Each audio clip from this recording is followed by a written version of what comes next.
Hello, hello, everybody. Welcome to Better Together. When you know better, you get better. That's what we do here every single day. And today is just another amazing day that will go down in the books for Better Together because we are really going to know better after this interview today. Our quote of the day on this Tuesday, January 12th, 2021. The problems we face today eventually turn into blessings in the rear view mirror of life.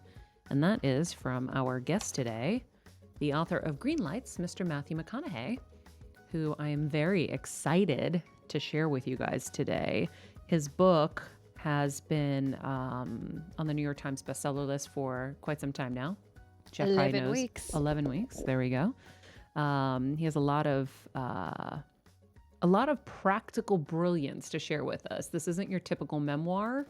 He didn't want it to be, and I really like that he kind of flipped it upside down and made it his own, just like he's made his career his own.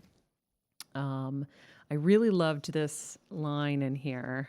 So he talks about, in the book, there's a story where he decided out of high school to go be a foreign exchange student in Australia. And he, was super excited about, the beaches. He kept thinking of like Elle Macpherson and just this whole experience. And when the family picked him up, the Dooleys, they picked him up. They're like, oh, we live in the outskirts or whatever with their accent. I think they actually had a British accent. And, in this city. And he's like, oh, okay, cool. And then they got to that place. He goes, wait, I thought this was where we were going. No. It's actually another, city. It's even better. And they kept going further and further and further out of, was it Sydney? Yep, Sydney. Outskirts of Sydney. Okay. Jeff, we can't hear, but we'll figure that Jeff, out. Jeff, can we hear you now? Check. There we go. There's Jeff. So I thought it was Melbourne, but it's totally fine. It was one of the Sydney. It was one of the It was Australian Sydney. Okay. cities. Anyhow, so Kev, they just kept going and going and going and going, and it was hours and hours and hours away from Australia. The last city they left, the population was 305 people, if I remember correctly, and then they got to the city or the village or whatever, and then the experience there got weirder and weirder and weirder. And when he signed up, the Rotary Club was like, we think you'd be an amazing representative of our city here in Texas, right? And they go, but you got to sign a contract to say you won't come back. Like all the other kids, they like rush home, they get homesick. He's like, I'm doing a handshake deal. Like, I'm not gonna, cancel. I'm gonna stay. So he ends up with this wackadoodle family. And the stories are so brilliant and hilarious and torturous. And it is like a bit of a horror movie because at the end, it's like they want him to call them Mama and Papa. And he's like, well, with all due respect, like I have a mama and a papa. No, see, that's where you got to be like me and fall in. Yep. Hi, Mom, Dad. Love you. Just whatever it takes. Exactly. And then this one scene is so horrific, but they're like, give her a kiss on the lippies. Ew. And they keep forcing this situation on him, and he's like mortified. There's no way out. I Yeah. want to know if he has any. How old was he? Sorry. He's No, like you're fine. 18. That's so Yeah. crazy. Kid. Jesus. Would you say, Kelsey, you wanted to know? Oh, I want to know if these people or he has had any contact with these people in recent years, right? If they're like, oh shit, that was Matthew McConaughey. I'm so Or if curious. they're Well, so removed. I'm sure Right. they now know. And I'm sure their names are not the Dooleys. I'm sure he changed their actual names. However, it was pretty horrific and ended with Matthew really having to exert himself. We won't spoil it for you, but it was pretty insane. Like, it was an insane story, and he had to live with these people, and he really sucked it up for a long listen, time. those Like such a masochist, just stayed and hung in. But those experiences, bend don't break. If you can be bent and not broken, I mean, just as an artist, but also as life. Mm-hmm. I mean, I have so many of those, and everyone's always like, I envy. I'm like, yeah, but, You suffered. Yeah, they sucked. But you have stories to tell. So this is a line where he's talking about, he says, a year that also planted the seeds of a notion that continues to guide me. Life's hard. Shit happens to us. We make shit happen. To me, it was inevitable that I was staying the entire year because I'd shaken on it. I'd made a voluntary obligation with myself that there was no going back. So I got relative, and we're going to talk about that with him today. I denied the reality that the Dooleys were off their rocker. It was a crisis. I just didn't give the crisis credit. I treaded water until I crossed the finish line. I persisted. I upheld my father's integrity. And while I was going crazy, I kept telling myself that there was a lesson I was put there to learn, that there was a silver lining in all of it, that I needed to go through hell to get to the other side, and I did. We cannot fully appreciate the light without the shadows. We have to be thrown off balance to find our footing. It's better to jump than fall, and here I am. Damn. Guys, He's such incredible. a gifted writer. He's just so Well, he's an gifted. artist. He's so evolved. Yeah. he's an artist, he's evolved, but he also, like, he really has taken the time to feel when he's out of alignment or off his frequency and go find it and do the hard work it takes Well, to get yourself back now- in. but what I'm hearing, Nobody did his whole life when you read the book. but what I'm hearing is, and again, I think all three of you, Kelsey, Jeff, and Maria, it comes down to parenting, which most parents, unfortunately, sorry parents out there, most of you have failed, which is why you see this disaster that we have Honey, as a country. not with- our people. I'm saying our people did well. Oh. And including your mom and dad. Thank you. Because you guys all were given, like his dad, and I don't know, and his mom, if you read the book, just gave him so many pearls and integrity. And I will tell you guys, at 18, I love my dad. I think about him every day. He's been gone for 30 years, every day, multiple times a day. Yep. And yet, at 18, I wasn't like, my dad always said this. My dad always told me that. Like and I will say, just as if you're a parent with young kids now, and the show's all about learning, I will tell you how important it is, because Kelsey and Jeff, I'm always hearing you guys reference your mom and dad, Maria, and you hear it from Matthew. And I'm just saying, like, at 18, yes, I was in those situations, but I was probably more like Adam Carolla, where he was in a lot of messed up situations too, but we just flew blind. It was just like, all right, throw me into this, and this will either, I'll sink or swim, I'll have a few laughs. Like, you know what I mean? Like, and now, looking back, I learned many painful lessons from those things, or we have a lot to laugh about. Yeah. But it's really cool when it all comes down to parenting. Yes, and you do have people that, I mean, God, you see how many people come out of the ghetto with no mothers or fathers, or maybe just a mom or a grandmother, and they're special people. And I swear to God, it's the work of the angels. But to me, that's what when I see you, and I see Kelsey, and I see Jeff, and how evolved you guys are, and then you hear Matthew.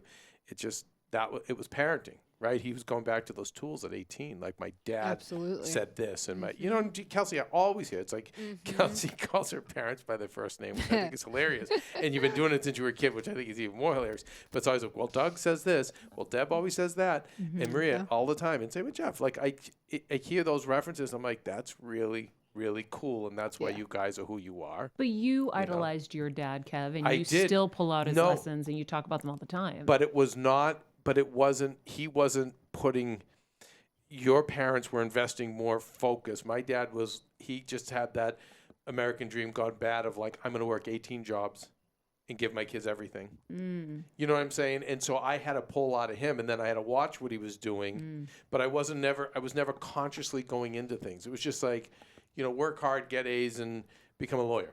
It was never, and then, thank God on his deathbed, we had great exchanges and moments where he was like, oh, no, that's not it at all. But you guys had, like, parents who were just like pulling you aside and go, look, this is how you need to life, or this is a decision you should make, or there's consequences here.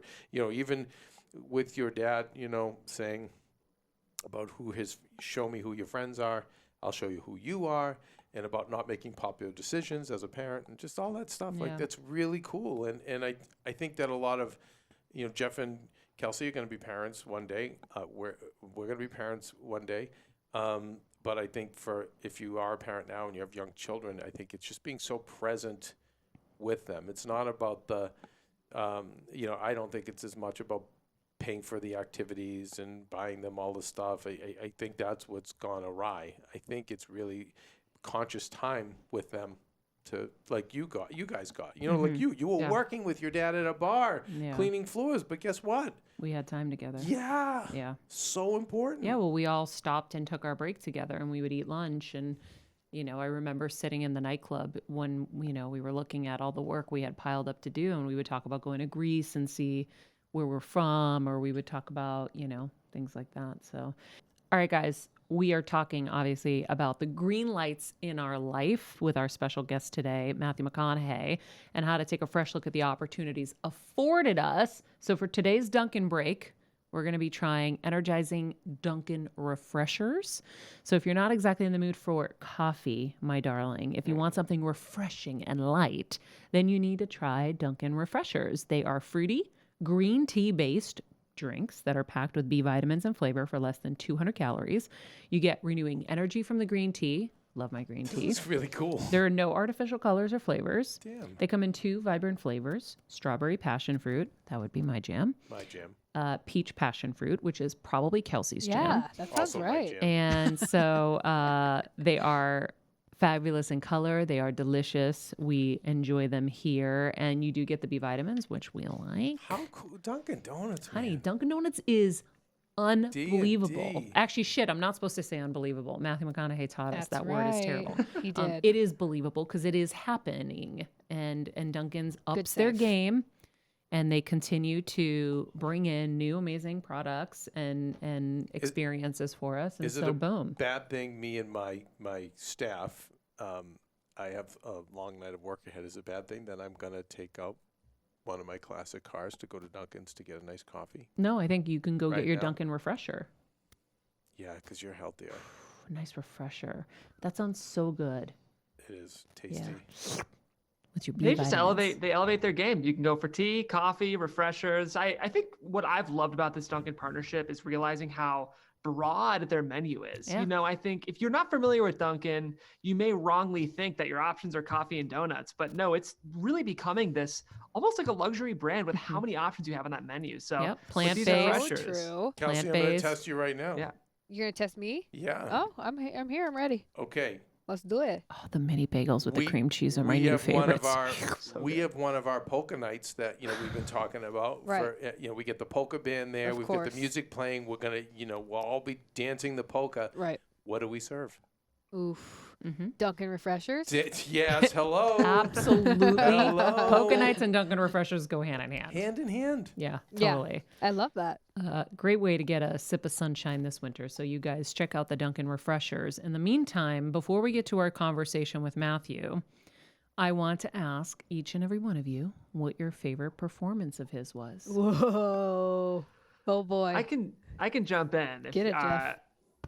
For me, there are so many, but Wolf of Wall there it is. Street. That was good. That's Wolf of Wall Street. Incredible. By the way, talk about I- just stealing a movie. He's only in there for like 2 seconds. I know, but by the way, I didn't even think about this, but Leo was the one that saw him doing that. Yep. And said, "What's that thing you're doing?" And he goes, "Why don't we do that?" It was like their 5th or 6th take. They had already gotten it in the can. And he goes, "Do that." Leo's just such a See where you director. have great on great. Yeah, but even Matthew rewrites scripts and stuff like that. Just Yeah. this one you have like Exactly. great Great on artists. great. Leo, not jealous, not wants to make the Yet best. they all want to make great art together. And I got Oh, the chills. Like it must be so That's like- exciting to be around people that just want to be great. that's Like the we get sweet- to do that yeah. here. Yeah. But in my former professional life, that doesn't happen a lot. Well, because you have people who are Not great. Yeah, well, they're That want to take you down. Well, they want to also just be stars and suck up all the light. Yeah. Yeah. And rather than like, no, we're here to make the most insanely amazing movie, or project, or whatever it is. So Yeah. that's it. You see that all the time, and it's rare. Character actors usually give that, sadly, and it's rare that the stars do because it's all about them. But look at that, it's 2 guys that were just like, no, we're here to make the best. That's So one of good. my favorites. For sure. So Jeff, what was yours? Well, there's so many options, but I'm a big Christopher Nolan fan. And Interstellar, I like that movie. I don't love that movie as much as some of his others, but there's one specific scene in that movie that I don't want to give away if you haven't seen Interstellar, but he has this complicated relationship with his daughter, and he's watching old footage of her that the movie kind of twists and reinvents. And over this silent screen, he just starts weeping. and it's the most real, like genuine, authentic on-screen portrayal of weeping and crying that I've ever seen in a movie. Wow. For me, that is the Matthew McConaughey performance that just, I'm like, you are a very gifted actor. Jeff Scam. I can't believe I haven't seen that. Jeffrey Did you ever see Crane Interstellar? That's probably why I Scam. haven't. No. You know no. what? I obviously Dallas Buyers Club won him an Oscar for a reason. I think that any time someone, whether it's him or Charlize Theron, of course she did it too, where they transform into somebody that is so not like them. And, you know, for him, he had to lose an extraordinary amount of weight and really go to places. I just thought he was incredible. And then, of course, I've loved him in the rom-coms and stuff because he's so lovable and like charming and the whole thing. Those are my jam. I'm a big How to Lose a Guy in 10 Days. I mean, that was and awesome. Yeah. The Wedding Planner. The Wedding Planner. Oh, yeah. my sister and I would watch it over and over. It's so good. Yeah. So good. You know, Dazed and Confused is my like Ooh. runner-up one because it's just so fun. But then, all right. yeah. But then Dallas Buyers. When you Club read to the me. book, you get to know where that came from. I thought that was so cool. And I honestly think with him, there's probably gonna be 3 or 4 more that we're going in his career that we're going to say 3 or 4 more what? like roles that we're gonna like highly debate. He's gonna, you know what I mean? Just the Yeah. choices he makes, Yeah. you'll see. Yeah, Well, when you see the interview, he definitely says he is still going to be in front of the camera. And so what medium that's in, he doesn't care, it seems. And you'll get to know more about that. But I guess without further ado, let's roll Mr. Double M. Matthew McConaughey is one of the world's most respected actors, representing a rare intersection of critical, commercial, and cultural appreciation that few, if any, actors have ever achieved.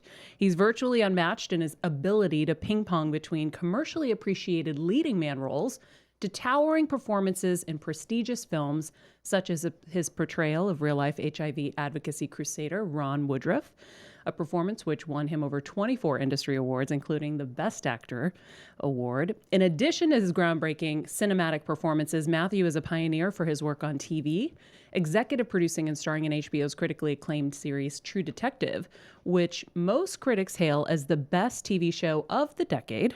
That performance has permanently shifted cultural perceptions of the medium, with many A-listers now seeking out TV projects as their go-to destination when forecasting their career. Now, outside of acting, Matthew is respected as a uniquely three-dimensional voice. His thoughtful approaches to faith, philosophy, and art have earned him a level of unparalleled respect in and outside of the business, with many feeling like he represents the voice of the people. Outlets have called his groundbreaking new memoir, Green Lights, brilliant, genius, and wildly unexpected for its compelling stories from his past, sharp observations about the nature of existence, and brilliant advice for us all as we stare into the eyes of an uncertain future. I am very, very honored to introduce one of my favorite actors on the planet, Matthew McConaughey. Thank you for being here. Can we go on the road? Can I have that recording of that introduction where I can just play, Yes. play that every three-dimensional? All this is great. Thank you. Thank you. We like to give the intro that no one else has given and the one that you so deserve and maybe never would have gotten if we didn't put all the time into it. So I give all the credit to Jeff.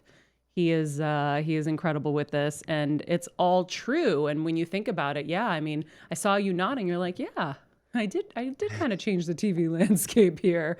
And it's all true. And I'm super excited to have this conversation with you today.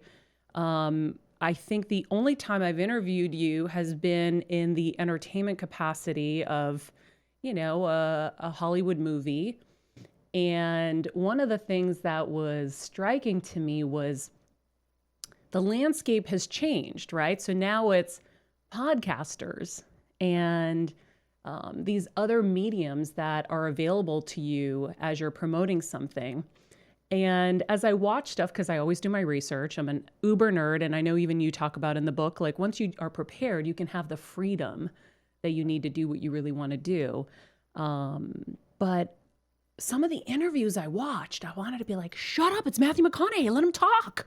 But then at the same time, these are people who aren't interviewers by trade, but they have something else to offer. And so I wondered what it was like for you to kind of be in that new space, and what were the pluses and minuses of it all? Yeah. Well, mostly pluses, I'm going to say. I don't know any minuses. Look, for one thing, for a book tour, which I've never done, but even say if this was a movie tour like I've traditionally done, you have to physically be in most of these places. The other morning, I was virtually, remotely like this, in Italy at 7 a.m., United Kingdom at 8 a.m., New York at 9, LA at 10, and having lunch with my kids at 11:01 live. Couldn't have done that and been in those places. I didn't have to go do makeup and wardrobe. I didn't have to drive or fly and all these different things. And the second thing is, you know, you and I talk on a red carpet. We have 5 minutes. You know, that's a different art, you know, to talk for 5 minutes than to talk for 30 minutes, an hour. I enjoy the longer form. I do like to talk and give context to things. I'm not, you know, in today's society where we love a clickbait, we need that headliner, we need that one line. We need, you know, if I'm going to talk to you on a red carpet, you don't want to hear me talking to you about my process of acting for the role. I mean, it's, you know, it's like, come on, we got 5 minutes. It's like going on a talk show. It's like, it's a different art form. It's more like creating difference from a movie to an advertisement. Can you get a message across in 30 seconds compared to 2 hours in a film or something? So I'm enjoying the long form. My main enjoyment is this. And it's this, if this would have happened, if I'd been going around live, I would have enjoyed it that way as well. But my main enjoyment is this. The book seems to be translating to people in particular ways to them. So I shared my story. I did have a hunch and a hope that the more personal I got, the more relatable it would be to the most amount of people that it would reveal, because it is a story about humanity, though I'm the subject of it in the book that I wrote. But to hear people, we're talking about similar subjects in the book, but everybody has a different particular story about what they got from it or what character they were in a similar story in their own life that was similar to the story that I told in mine. That's been the most fun. That means the art that the book is translated. In that way, it's similar to making a good movie or having a good performance. People see themselves in it. They see somebody they know. Oh, that person was so-and-so. Or, oh, they know more about themselves by seeing a character, or learn more about themselves, or see themselves in you. And that's been the fun reciprocity of the book tour, which I've said, if this is, you know, if people keep wanting to talk about it, I don't think I'll ever get tired of this. I love that. I know. I wondered, like, you know, you make New York Times bestseller lists and all of that, and do you say, I'm done, but you're still going. And I think that you're going because the fire inside is so authentic. There's so much you want to share. And we want it. And by the way, it's a time when we need it kind of the most. So many people are at those crossroads of who they were and who they want to become. And this book is so perfectly timed to aid you in that journey. Yeah, I hope so. I mean, you know, it's the most truest, most permanent expression or art form that I put out of me. I do a film. I'm doing someone else's script, being directed by someone else, lensed in a camera by someone else, edited by someone else before it gets to a screen in front of you. That's 4 filters from my raw expression. The book was me going, no, these are my stories. I've lived them. This is how I saw it. I've been writing things down for 36 years. Let me see if it's worth sharing. I'm going to share it. There's only one filter. It's the written word. No filters is what we're doing now. We're talking live. This is one take and it's you and I. There's no filter between this. But the book is one filter. So it got rid of 3 of those filters of my own creative expression. And, you know, when I look back, I was like, oh, wow, you do have some wild stories. Oh, wow, that you have taken a lot of risk. Oh, wow, you have crossed some wisdom bombs along the way that you've tried to put in practice and seen work, or ones you saw didn't work that you thought would. You had some bright ideas that didn't work. And boy, okay, so I saw all this when I went back and looked at all the journals. And so it is a chronology of my last 50 years. But again, I'm just really finding pleasure that people are seeing themselves in it and being inspired or just going, also getting the sense of humor in the pain that I was able to find, that other people are going, oh, I was able to find that, or I'm going to find that next time. You know, in dealing with success and failure, in dealing with crises and great times.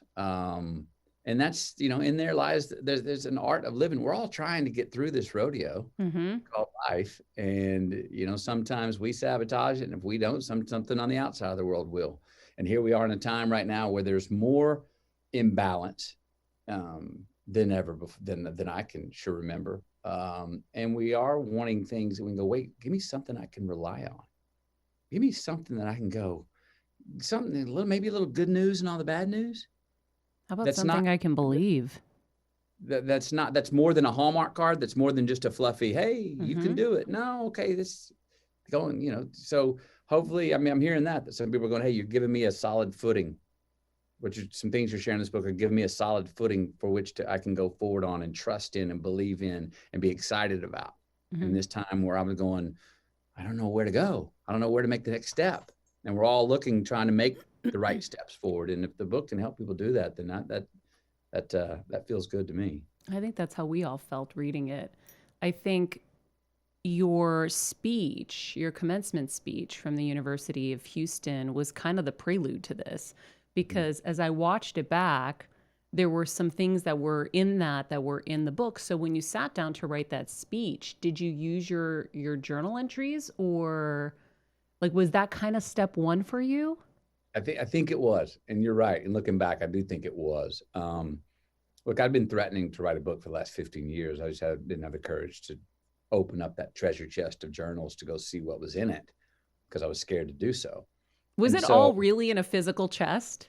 It's a physical wooden chest that has slowly grown. I'll get diaries. I'll fill one up. I fill up a diary. I put it in 2 major big Ziplocs and a rubber band around it in case, I don't know what I'm thinking, in case I'm somewhere where it floods. I don't know. I put them in Ziploc and I put them in there. And so it's gotten to where, over the last 5 years, where it's filled up, where the lid no longer closes and starting to overflow. And I take it with me everywhere. And I'll be like, it's that one of those things where I'm like, if the house burns down, get the dogs and get my treasure chest. You take the whole chest with you?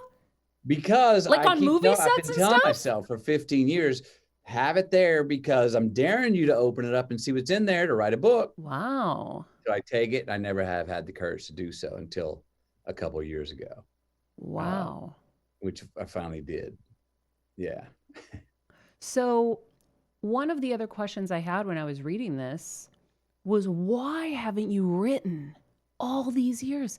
Why have you not written? Well, I mean, I have.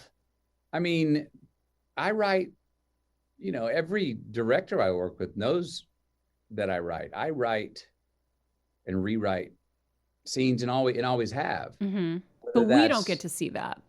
Right. I mean, in the process, we do, but we don't know that it's happening behind the scenes. I wrote a script years ago about the Australian story. It just wasn't as good as the Australian story.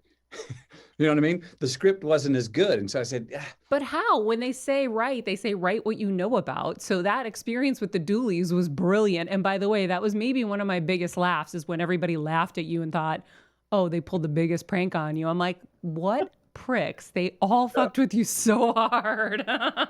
Immediately got me. I almost lost I did lose my mind. Well, to put it in script form, I just didn't, it wasn't a good script. I could tell the story, and it takes me 43 minutes to tell it verbally. And I've performed it before, and people are like, that is the greatest story. Oh my gosh, it's so funny. It's a black comedy. But Kiss then when I tried to put it to words in script form, it wasn't as good as that story. Kiss her on the lippies. Yeah, on the lippies. Go ahead now. I can't. Claudia, I was go ahead. throwing up reading this. I'm like, I can't even believe he was in this position. And I could feel myself in your shoes being like, holy shit, what do I do? How do I handle this right now? So good. Oh, trust me, I was wondering myself. Yeah, so, but I've always, I've got the stories. The stories weren't written. The stories I've told. So I've told them, and then now I wrote them for the first time. what I write daily is plugging in these things like prescriptions, poems, prayers, people, something someone will say, something I'll hear that I'll go, ooh, wait a minute. I'm going to write that down.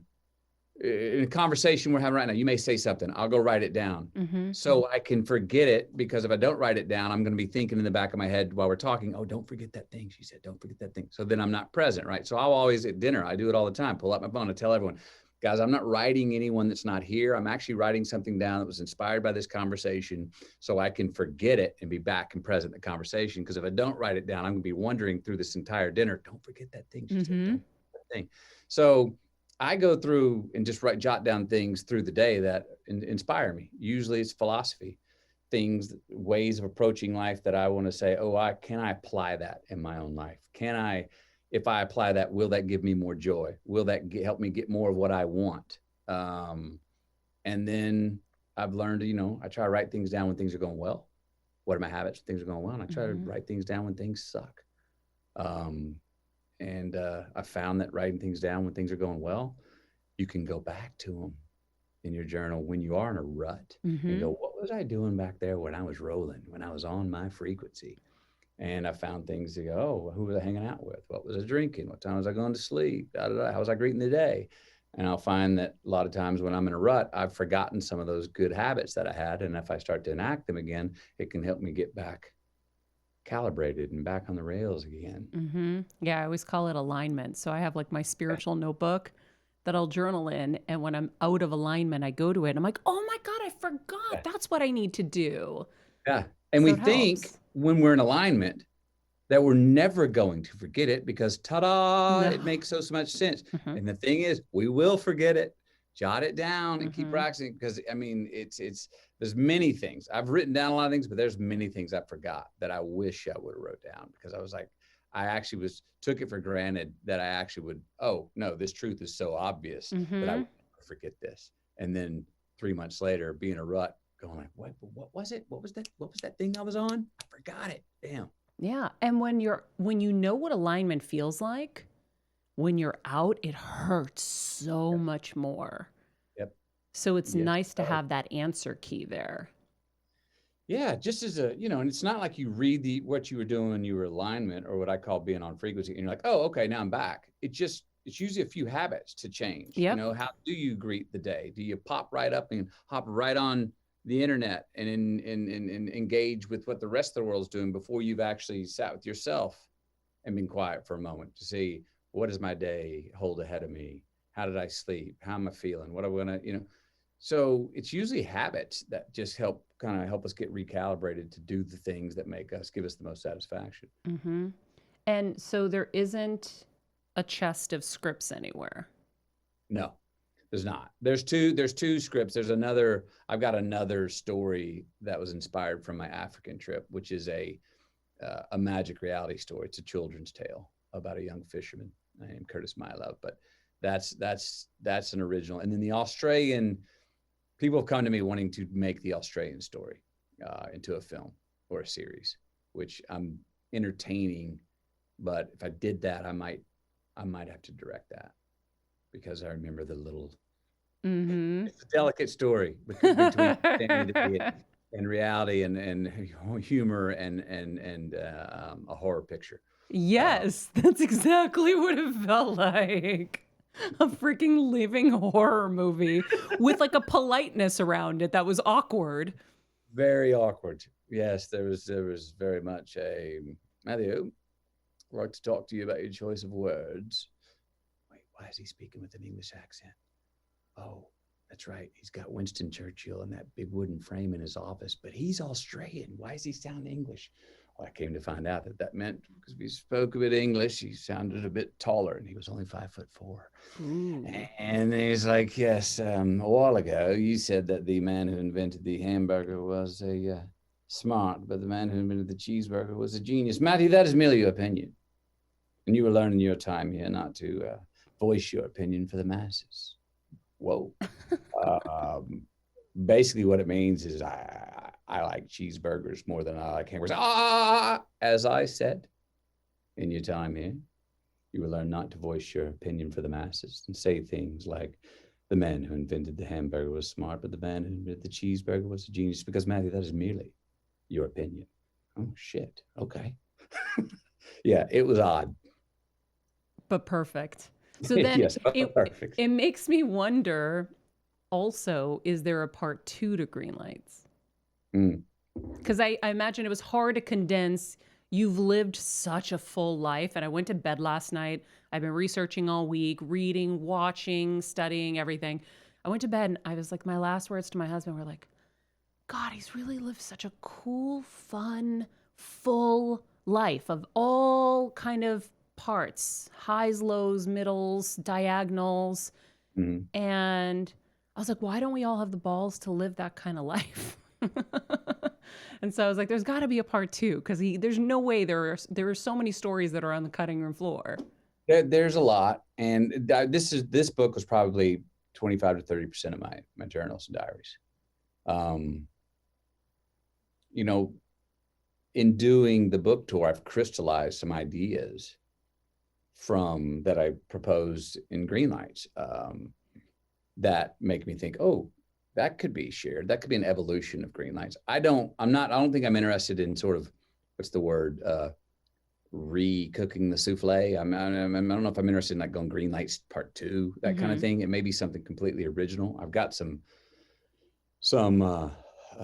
general themes now that lean into some of the themes of Green Lights, like chasing yet, you know, us to realize that you don't have the ta-da moment in life, to realize that, because we're all such a result-oriented people, that we think that, oh, if I could just get there, then I've got it. And we get there and we find out, oh, we don't actually got it. We opened up 1,000 new ambitions or new paths opened up. So we can realize that if we can just stay in the race and commit to the chase in life of trying to get a little bit better each day, that's as good as it gets. And that's the game. Life's a verb. It's one big process. And that's the chasing yet. It's sort of what I meant when I said in the Oscar speech after I won Best Actor, my hero's me in 10 years. That's a version of just saying, you just keep chasing it. You'll never get there. That's the point. So if I'm chasing my hero as me in 10 years, and a year from now, he's not 9 years away. He's another 10 years away. It's always that amount away. So it's chasing our better selves, our more transcendent selves. I even think it works for countries. America is an aspiration. We're not going to have perfect equality in America. But if we keep chasing that, getting a little bit better at it, and have a little ascension in our evolution as a people and a nation, that's as good as it gets. And we'll never get there. And I think that's the point, that people also think if you don't get there, well, then they're disappointed because they never arrived. Well, we get less disappointed with not arriving when we realize that there's really no arrival. Yeah. So those are some things I'm thinking about. How do you tell someone that hasn't arrived where they want to arrive, right? Because the arrival is important until you've arrived, right? Because once you've arrived, you learn the lesson that the arrival isn't yet and that it's not the end. Yeah. But only, like, you and I have arrived at our destinations in a sense, right? Like our dreams were such, we made them happen, and then there were new dreams that were born and new dreams that were born and new goalposts all the time, right? Like you talk about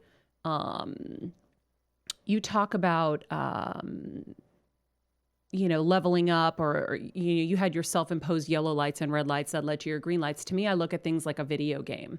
So life is like a video game. We're always, trying to go to the next level, and we're going to have some tough moments, and the game's going to get faster and harder and all the way. But you have to just keep, making it to that next level. But when someone hasn't gotten to that level yet, it's hard for them to understand, right, what you're saying, because they've never gotten there. They've never gotten to that kind of peak where they're like, whoa, I made it. I did something. I did something I wanted to do. Well, let me say this. Like you just said a term, it's like a video game. And the more you get, the faster and harder it gets. That is usually the mentality. We think of life as an achievement and success as a vertical pursuit. The higher you get, the faster and harder it gets. I propose we should often maybe think about it more as a lateral pursuit. That actually it's not the further you go, we don't get faster and harder, it gets wider and deeper.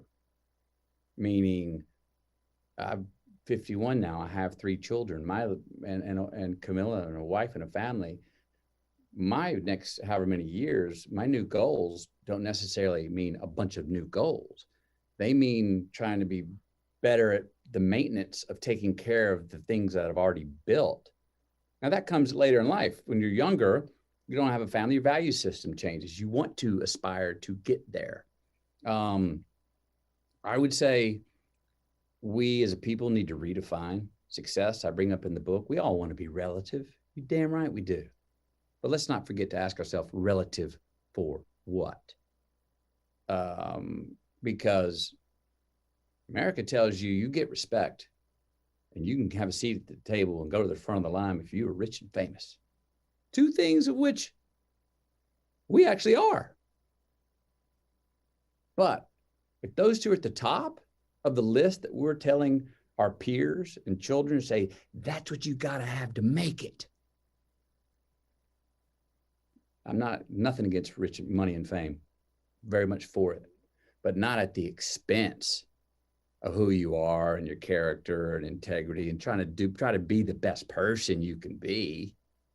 And we still award people for getting rich and famous, even if they burned bridges and screwed people over all the way to getting there. We still go, well, you made it. Hey, I don't care how much carnage is in your past, way to get here. Mm-hmm. I don't believe that's a justified reward. Yeah. I agree.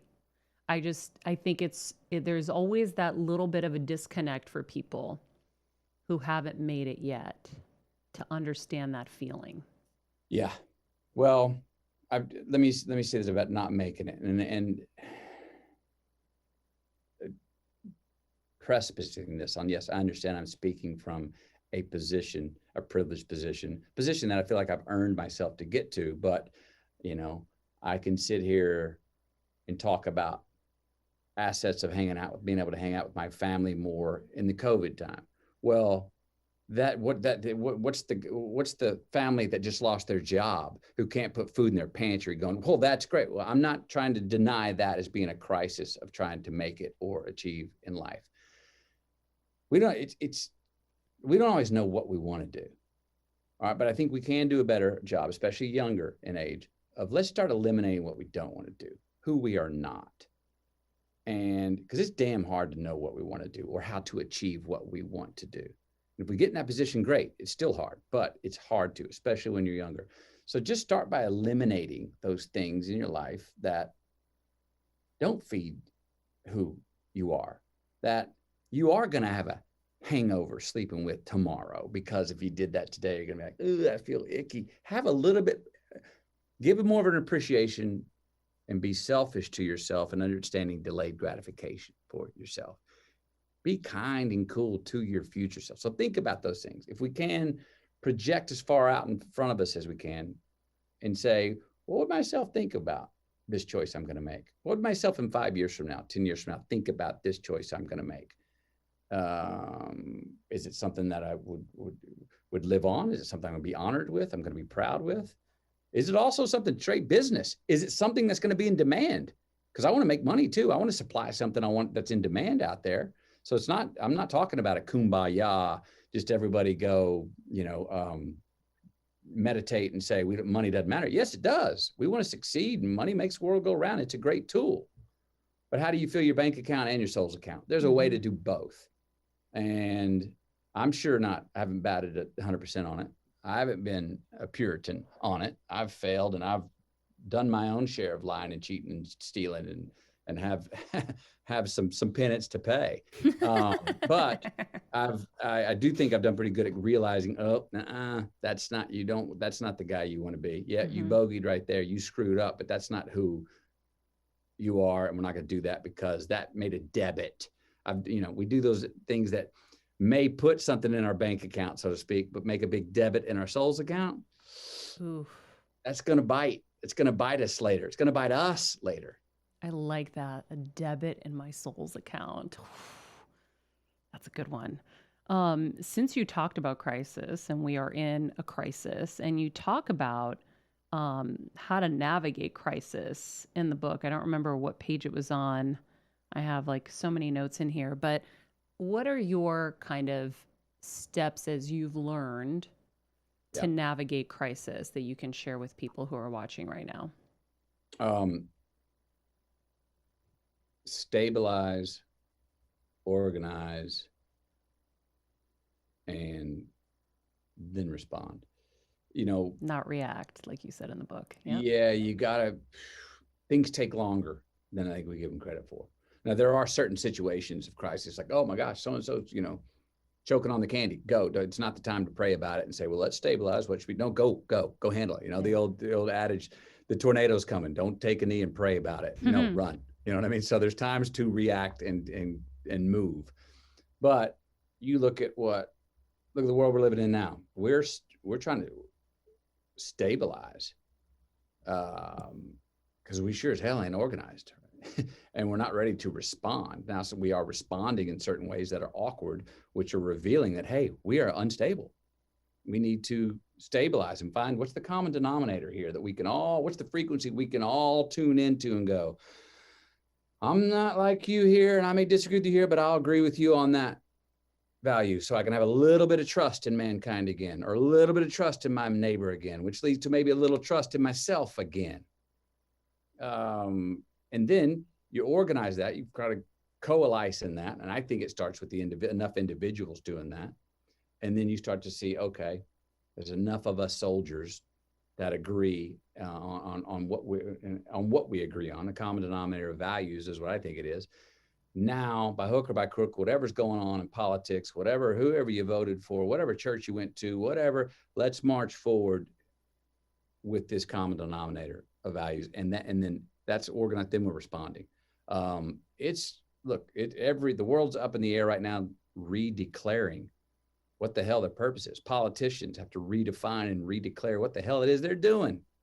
We went through a whole year where we had a brand new epidemic, had a brand new crisis by the name of COVID. And we all looked up to go, what do we do? And found out that our leaders were like going, what do we do? And so we were forced to go, well, geez, I guess it's me taking care of me. I better look right here at my own family. I got to make my own choice. So the private sector, all the way down to the individual, was put into position to have more power this year than ever before. Now, how do we move forward? That's going to be the fun, how we build our way out of this. 30% of Americans trust their neighbor. Wow. 30%. I trust my neighbors. I trust my neighbors too. I love my neighbors. We're all very close. How much do you trust your neighbors because you trust yourself? I guess that's a great question. I think I trust myself, and so I trust my judgment. Yeah. Okay. Yeah. Do you find that do you believe that if you give someone trust, that it reaps a like response? Yeah. Back Yeah. to an extent? Yeah. I think it's tough. I think that we're conditioned to say that I make you earn my trust, but I feel like even though I might say that at times, I give my trust so much faster than I make anyone earn it. I do too, but I Yeah. think what you said is spot on, because most people, I have been told, because I got asked this a couple of months ago, well, how do you go about trusting? I said, actually, I go into with everybody I come in giving you 100% of my trust until you prove me wrong. Mm-hmm. Now, I'm no fool. Mm-hmm. If I come in and you're eyeing my wallet that I set on the table, I catch that. That doesn't mean I'm going to leave my wallet out on the table. If you're a stranger, give you the chance to steal it, I'm not going to be a fool. Mm-hmm. Let you pick my pocket. But I'm coming in with 100%. Mm-hmm. Until you do something to make me go, oh, okay, watch it.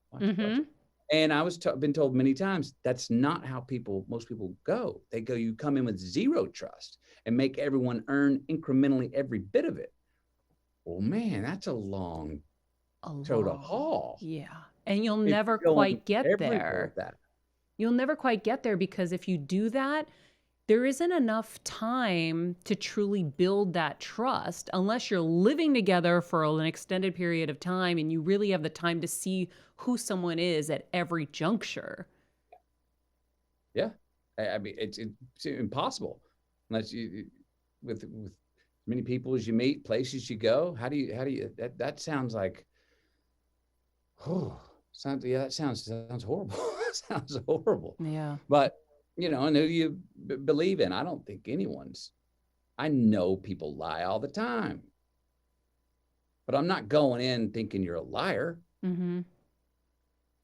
I'm going in wanting to go, no, I know people don't have my best interest in mind, but I doggone know that a lot of people have had my best interest in mind because I actually believe they did. Honestly believe they did, and I had their best interest in mind. Yeah, the distrust. It's a lonely, unbalanced place to be, but we do have a lot of it now in the world. A lot of distrust, and we've got to earn it back with each other. Our leaders have to earn it back with us, and ultimately we have to earn it back with ourselves. Well, and the common denominator, when you talk about that, it's interesting because I feel like the only common denominator that can exist probably is just love. And it's very hippy-dippy to think about, but we all want to be loved and we want to love. And if we came from those positions and realized that everyone's really capable, right? Everyone is capable of goodness. I don't think everybody's evil or whatever. Why can't we operate, get to one operating level? The one radio tower that we can all tune into and go, like I said, I don't care what church you went to. I don't care who you voted for. We're all agree on that frequency. Yeah, we're better together. That's my frequency. We're not better apart. We're not better alone. We're better together. Yeah. Yeah. So. I mean, it's, love is, and you brought it up in the context of how the word can be handled, but love has teeth. That's it. I don't believe we live in a world that's going to be kumbaya. Everyone should no. That evil that people possess. We actually, I think some of us have to give more credit to how much evil mankind can possess. Ooh. Now, on the other side, how much love can we possess? Over time, rage has beaten out love when it comes to movements, politics, governments, and coups. The angry mob has consumed the loving mob over in the histories of time. I mean, we like to believe, and I'm all for going for that, but I think we can, again, like we're talking about trust. You don't want to leave your wallet out and let someone get their eye on your wallet to get picked by, because, I trust you. We don't be blind and foolish. We can march forward with, love, truth right now. Truth is a rebellious idea. That's like, you want to be a rebel? Oh, it's actual. It's true. What? Wow. I mean, that's an odd idea now. That needs to get back to being a common denominator, something we go, I know where to hear the truth, and I know where to tune into that frequency. No one knows where to tune in for that frequency right now. Nowhere. I'm a journalist. Yeah. I'm horrified. Everyone's inserting their opinions at every turn and their biases. And I'm like, wait, what? I'm looking around. I'm horrified. Where do you go? Where do you go? It's soft, like, and when reality is not enough, I understand fantasy. I understand virtually going places and games and movies and escapism. I get it.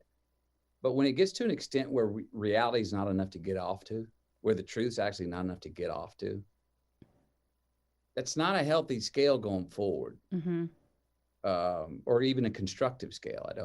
I don't believe. And we're very much detached from reality being enough so that we don't even see and can't even tell you what reality is. Well, when you look at reality, it can be so depressing and so jarring and so awful to live in that when you can exit it. I remember when my husband first got our what do you call those goggle thingies where you Oculus? Yeah, those, the Oculus goggles. I went in and I was like, oh my God, God, this is amazing. Why would I ever leave here? Or when I was at Disney and I went on the Avatar, virtual ride, Yeah. I was weeping on it. It was so beautiful. I'm like, why are we living out there? That place is crazy. This place is amazing. So I get it. I get it. I hear you. I It's hear you. crazy. So, okay, so we have so many things that I want to get to with you. One of the things that I didn't feel like a lot of people touched on, and I was doing the math, and I need you to corroborate this, but you were like 10 years old building a 13-story treehouse. And you talked about stealing earlier. It was a lumber yard that you eyeballed and at the middle of the night would sneak over, take the lumber, build this thing behind your parents' back, your dad's back, behind their back. How did you know at 10, right? Was it 10? Yeah. How did you know at 10 how to build a treehouse? And why wasn't a treehouse with a little ladder to a one floor enough? Well, I had 13 that little ladder floors? to one floor treehouse before. And then we had a tree that we had like a 3-story. And this particular tree was so doggone tall. And I understood how you would get the plywood, 2x4s on first, working with the limbs, get the plywood on. And then I'd handsaw a little space out where the plywood met the trunk of the tree. And so my ladder going up was straight up the tree trunk, but it went through all 13 floors. So I would just build one, go to the next one, cut that hole, build 2, go to the next, and then the 13th was at the top of that tree. And I also had this little pulley on a long rope that I would do this over and over and over. I'd take my little brown bag lunch there in the morning, start working on it, and around whatever in the afternoon I get hungry. I'd go up to the 13th floor, sit there. And I could have easily carried my lunch, but I had this little pail tied to a rope, and I was on a pulley, and I'd pull my lunch all the way up to that 13th floor and just sit there. And before I did, I'd like drop it down again and just pull it back up again, just to go like, I remember loving pulling my lunch up on the pulley. I was comfortable with wood, and I was always a tree climber and was comfortable in the trees. And that tree was tall enough to allow 13 stories, thankfully. Does it still exist? I don't think so. I think it's all been, I think they built, the town grew. I think it became some community. I was back there last year, and that whole area, which used to be nothing but Piney Woods, was now apartments and stores and stuff. But I always do wonder, who was the first person that came across that tree house and said, what the? You're such a good storyteller that everything was so visual that I felt like I was there at every juncture. And when I saw that, I was like, I had to stop, go back, look at Wikipedia for your age, go back, do the math. And I'm like, wait, he was like 10 running out in the middle of the night doing this. It's insane. Like I couldn't imagine a 10-year-old building a 13-story treehouse. I was pretty just blown away. Some of the other things cool. What? It was cool. It was the biggest treehouse I've ever seen. Tallest one too. Have you ever thought about building one for the kids? Yes, we have 2 trees picked out. Okay. Now they want to call treehouse masters more than they want to call dad to do it, but we might get a collaboration. I know there. that show's pretty badass. Yeah. We have some trees in Connecticut that we keep eyeballing to do the same. But this summer I was there and there were so many storms that knocked the trees down that I'm like, what if I'm in one of them one day and it just gets knocked down? So I got a little nervous about it. A couple of the things that, this show is called Better Together, and our daily mission here is to give people tools to take home with them, to apply to their lives and get better every day. And so there were so many in this book, which is why I was so excited to talk to you. When I saw the book came out, I go, this is the stuff we talk about. This is exciting to me. So getting relative with the inevitable. I want you to explain that to everybody and how they can apply that in their daily lives. Okay.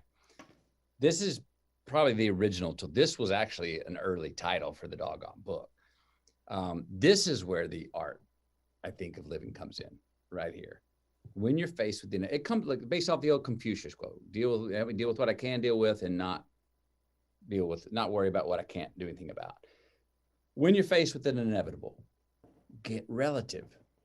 What do I mean? We were talking about it earlier. Pandemic here. Man, it's here. Okay. It's here. I don't have the cure. You don't have the cure. Don't know when this is over. Now I can sit here and go, damn it, I have damn COVID. I can't believe this thing. My life's interrupted. I can't do this. I can't do that. But that doesn't do a damn thing about solving COVID. So since that's inevitable, that I actually can't do anything about getting rid of COVID. All right. So what can I relatively deal with here to make the best of the situation? All right, we got mom here. She'll be with the grandkids every day. There's an asset. Oh, all right, we're gonna sit down to more dinners.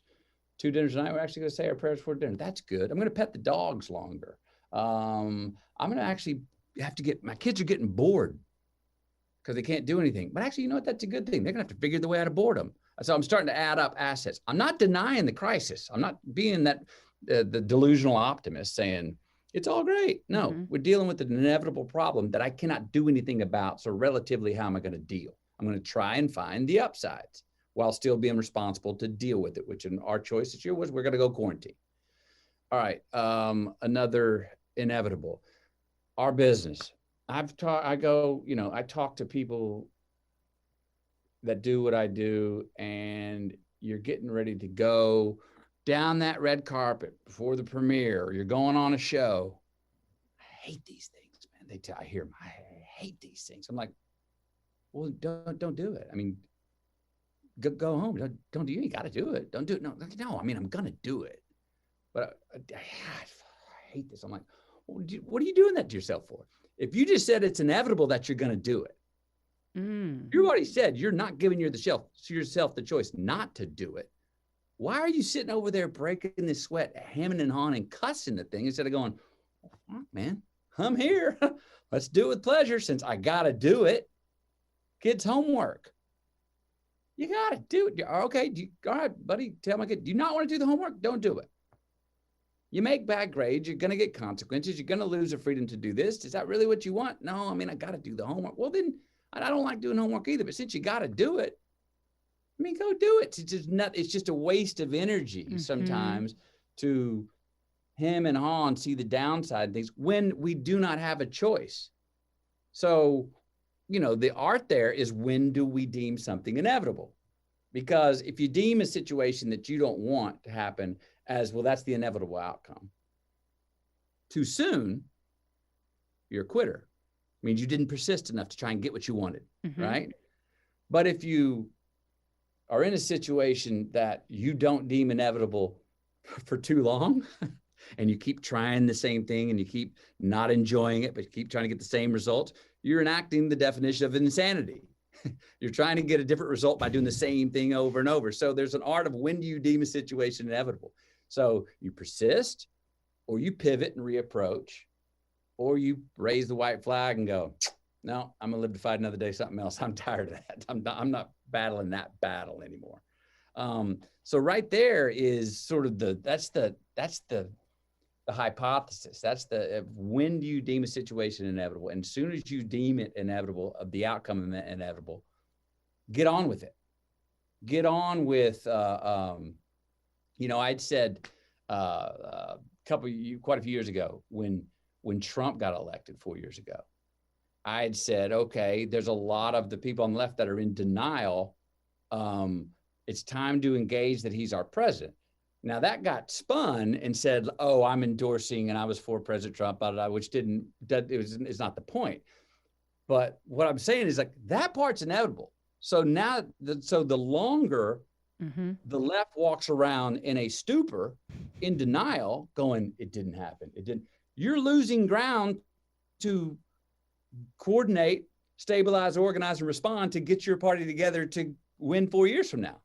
And I saw people numb in denial 2 years into and I'm going, it's inevitable. Yeah. He got in office. I know don't say that word unbelievable, but it happened. So get on with it and engage with, how would you like that to change the outcome years from now, rather than not facing them. They didn't get relative. Yep. I so love that. If that's helpful, it is helpful. Sort of the approach that and you can do it with the small things, you can do it with small things daily as well. Yeah, I think those are just really great tools because you're right. The hemming and the hawing wastes so much energy. It takes so much out of you. You're beating yourself up over what? Well, there's no outcome. Yeah. There's no compounding asset from it. It does nothing about the crisis. So it's actually ridiculous in some ways because there's nothing constructive about it. Yep. And it's in the vein of get constructive, even if you're faced with an outcome that's the one you didn't want. If you deem that outcome inevitable, if you can't do anything about it, well, okay. Because we all done it. And I've seen people, they'll dwell themselves, him and Han dwell themselves right into absolute victimhood. And then they're almost paralyzed in victimhood. Where you're like, this is because you've receded into this, oh, I can't believe this happened for so long. Actually, if you'd have got relative with it right after it happened, you would have been able to deal with it constructively, and it wouldn't have knocked you down so hard. It wouldn't hurt so much. It wouldn't cause you so much pain. Yep. Less impressed, more involved. Oh, I love this one. I freaking love this. Oh my God, this one hit me good. This one came to me right after my father died. And it was a sobriety that comes sometimes when you lose a loved one like that. And I don't mean sobriety from booze, drugs. I mean sobriety of looking at life, becoming a woman, becoming a man, growing up. I had things in my life that I revered, mortal things on the earth, people, places, fame, money. Wow. I was in awe of. I had things in my life that I was condescending, that I was, that's not worthy of me. Look at those dummies, that I looked down upon. When my father passed away, it came to me in a dream one night. Oh, these things that you revere, you have to stop right now being so impressed with them and be more involved in them. These things that you're looking down upon, you have to quit condescending and patronizing them so much. And they rose up to the level, my eye level, just as the things that I was revering came down to eye level. And I remember the world seemed flat. I could see further and wider and clearer. And I had courage. My heart was higher, shoulders were further back, my chin was higher. I was like, here we go. I realized with the passing of my dad, I did not have him to rely on if I fell. I did not have that crutch. So the values and things that he's been teaching me that I've been kind of doing about 75% because, hey, he's got my back, you know what I mean? He's, all of a sudden he's gone. Whoa, you better quit acting like one and be one. You better quit pretending like, yeah, I'll kind of be this person and start saying, man up and let's go. Because it's you and you now. You don't have him to have your back. It's also something that I've noticed I think is constructive with relationships. And I write about it in that poem, Impressions and the Definition. If you are so impressed with, say, your spouse, if you hold them on such a pedestal, they can't live up to it. It's unfair. They can't be human. If they hold you, if I think Camilla's Wonder Woman and she thinks I'm Superman, neither one of us can live up to that. Although she's pretty Wonder Woman. She's pretty Wonder Woman, yes. But I mean, there's you can be so impressed with someone or something that you can't really be involved in it. Yes. If I'm so impressed, there's a talk distance. To you right now, yes. I can't. If I'm so like, I can't believe I get to talk to Maria. Maria, do you know how much I'm so reverential? If I'm so reverential of you right now, I can't be involved in this conversation. Perfect example. I can't give you myself and allow you to give me of yourself. And so what I say is less impressed, more involved. Instead of being reverential of mortal things, hold great respect for them. But when you hold great respect for something, you can look that thing in the eye instead of being in reverence, laying back, paralyzed by awe. That's what I mean by be less impressed, more involved. Get on with it. Be able to look the things in the eye. Be able to look your relationships in the eye. Have great respect for your significant other, someone that you admire. Have ultimate respect for them. But if you revere them to the extent that you can't be involved and give yourself to them, then you're not only doing them a disservice, you're doing yourself a disservice. Yep. I mean, that's the perfect example. I think that's so incredible. And I think it's applicable in so many ways. You know, like I watch some people on Instagram and they do a lot of like flashbacks in their careers. And then I realized when I read that, I was like, huh, if they were less impressed with the past, they would be more involved in their present and their future. Right. Right. And it doesn't mean that you can't do that, Sure. but it is something to like be aware of. I thought that was pretty cool. It is something to be aware of. Yeah. Yeah. Even that, because I know I've done it, you know, and sometimes in low times, it does humanly help to look back at something in my past. And go, to remind you of who you are. Okay, I've got my self-esteem back. I feel more significant. All right, I see I'm still tied to that lineage of then when I was succeeding or more happy or joyful. And it helps pick me up a little bit. And I get that. But to rely on that can be a dangerous territory. Absolutely. When you were with the Dooleys in Australia and you made that handshake deal, that you weren't going to come home after a small amount of time like the rest of the American foreign exchange student program applicants had. You suffered, as we discussed earlier, and you held in and you stayed in there. And one of the things that I wondered after reading all of this was, when does Matthew McConaughey give up? Like, when you make a deal, is it like a deal to the death? Well, I hope so. I mean, I hope so.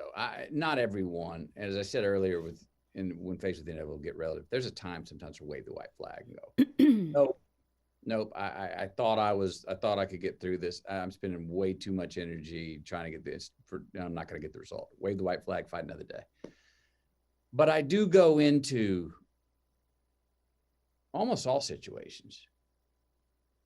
If I'm gonna give them my time and my heart and my mind with an owner's mentality. I mean, I'm not a house flipper. I'm not like, I want to go to a place where I'm like, yeah, we may move in a couple of years, but we shouldn't move in this house unless we feel like this could be the home forever. I'm going to be friends with I've never, dating someone long before Camilla.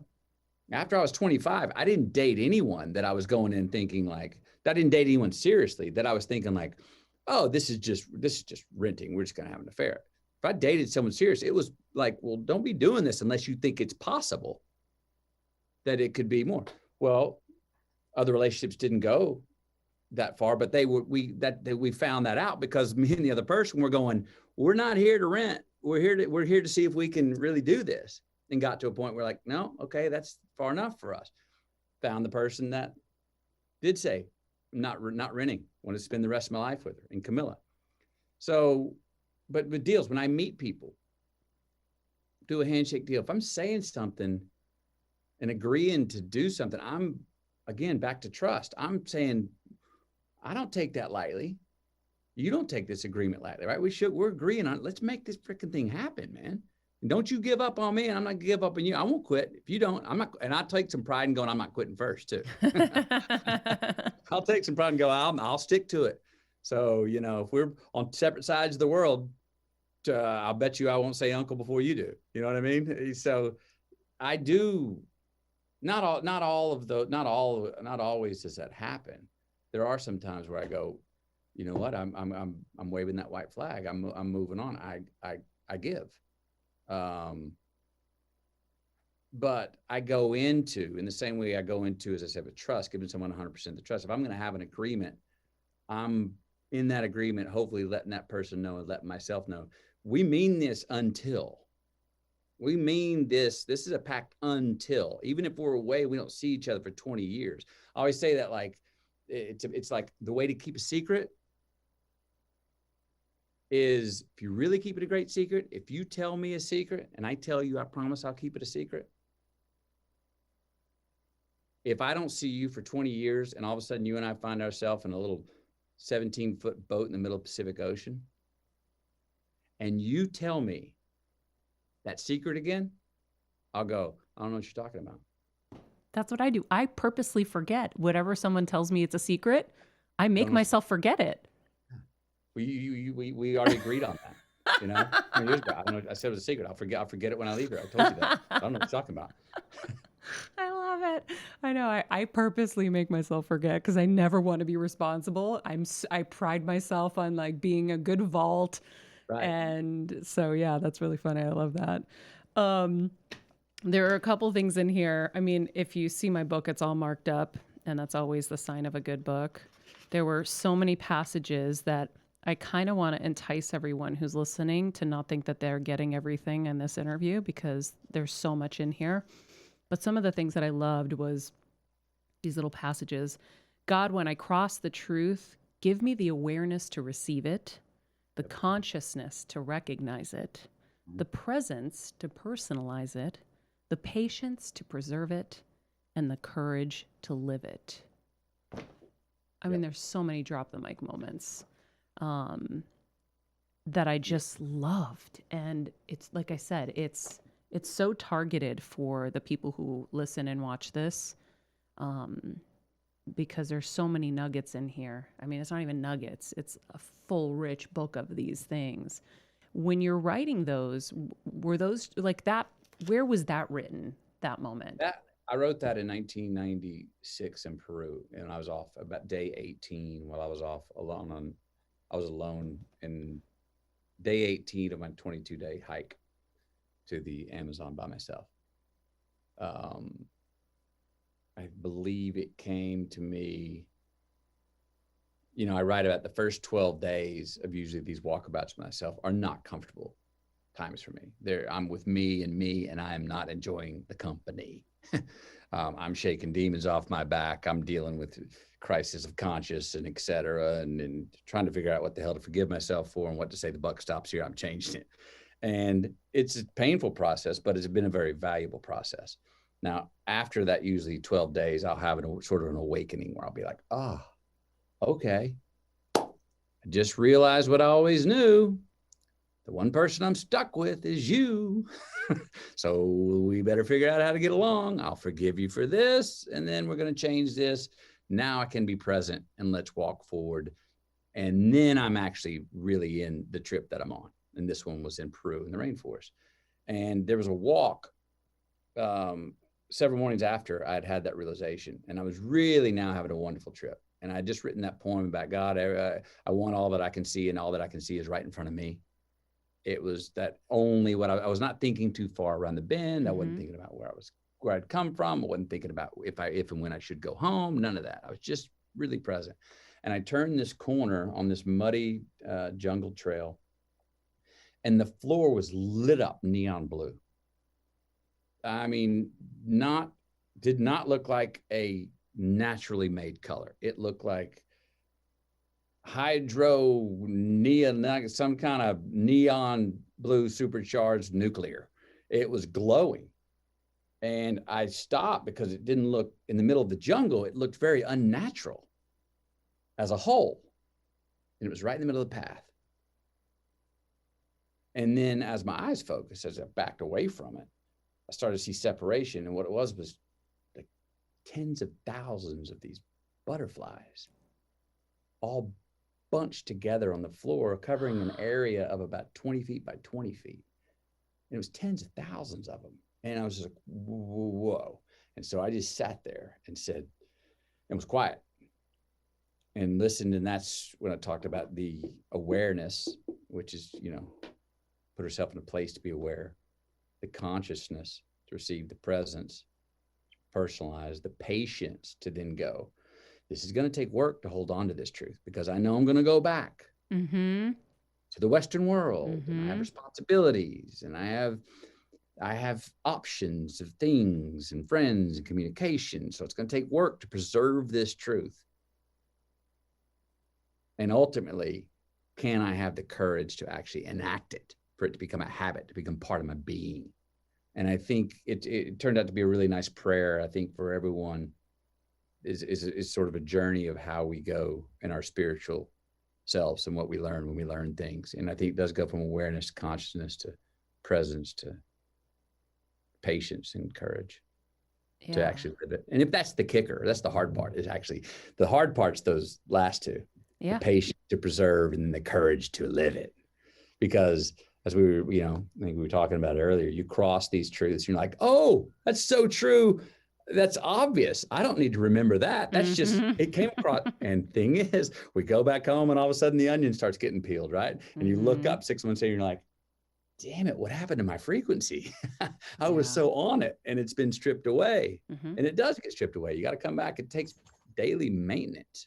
Yeah, life happens.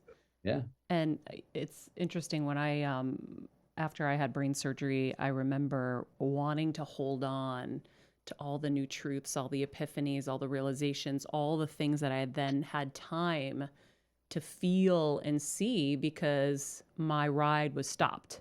It was like a hard stop.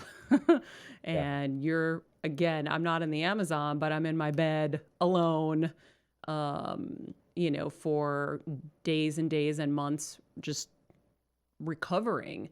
And I remember thinking to myself, how am I going to hold on to these and make these my new reality? And I worked really, really hard over these last few years to stay in this zone. And, this show's been a big part of it, where every single day I'm talking to people, having these conversations that keep me in this frequency that I want to be in. How do you keep everything that you have learned and wanted, all those truths that you've wanted to hold on to? How have you worked on that, keeping those? Well, I try to write them down when they cross me, or when I cross them. And again, before phones, that would be a Sharpie on my hand, or a beer coaster, or writing things down on my arm or my shirt or whatever, just so I could hold it and remember it, or write it down and actually forget it and come back to it one day and remember it. Writing the book is I've made a social contract with myself and the world in a way, and I say in the book, these are things I've learned and I'm still learning. I'm not making straight A's in these things. I'm not trying to say, oh, I know what I'm talking about. This is what I do. Man, I'm working on it every day, and making C's and D's and F's some days, but again, that I still believe them to be completely true. They're what I'm trying to get to, making better grades in these things in life's classroom. I also, made the contract to write it down, made a contract with me to write it down. As I said, made a contract with you. Someone reads it, you see me get on, let me know. You see me get on, go, hey, is that what you're doing right now? Is that part and parcel with this? Because this chapter you wrote really meant something to me, and you wrote it, and are you doing, and please call me out. You know what I mean? And it doesn't mean you're condemning me, but hey, let me know, because I'm trying, and maybe this book can let you know, something, or remind somebody else. Oh, well, yeah, I want to be checked by this. And so keeping checks and balances on it.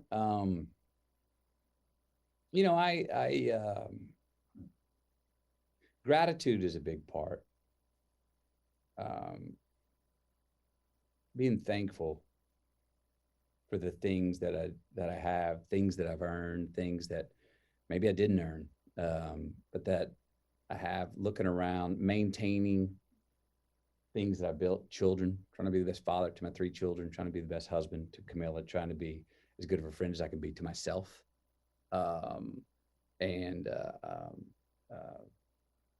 check in with myself daily. I don't have daily rituals. I don't have daily meditations. I have my church on Sunday, which is a spiritual sit down where I do real inventory on my week, how I was in my week, who are the people in my life that I love in my week, and how do I see them in my mind as their truest selves, where I saw them. I go through my Rolodex of all my people, whoever comes to mind, and try to see them in their most true selves in my own mind.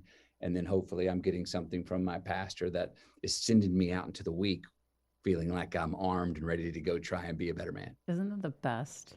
And see if I can put them into practice, And I was saying this the other day, I was like, boy, I love how they made the week. And like Sunday, church is on Sunday, 7 days away, because I come out fully charged on Sunday afternoon. I'm good Monday, Tuesday, Wednesday, Thursday, Friday. I start slipping, Saturday, slipping. About Sunday, I need church again. It was interesting. I was seeing on some comments in YouTube, different interviews, people were like, if he was the preacher, I would go to church every Sunday. Have you ever thought of that? Oh, well, I love to evangel, as you know. And I, as I wrote the book, I don't preach much in the book, but I do love preachers. I have.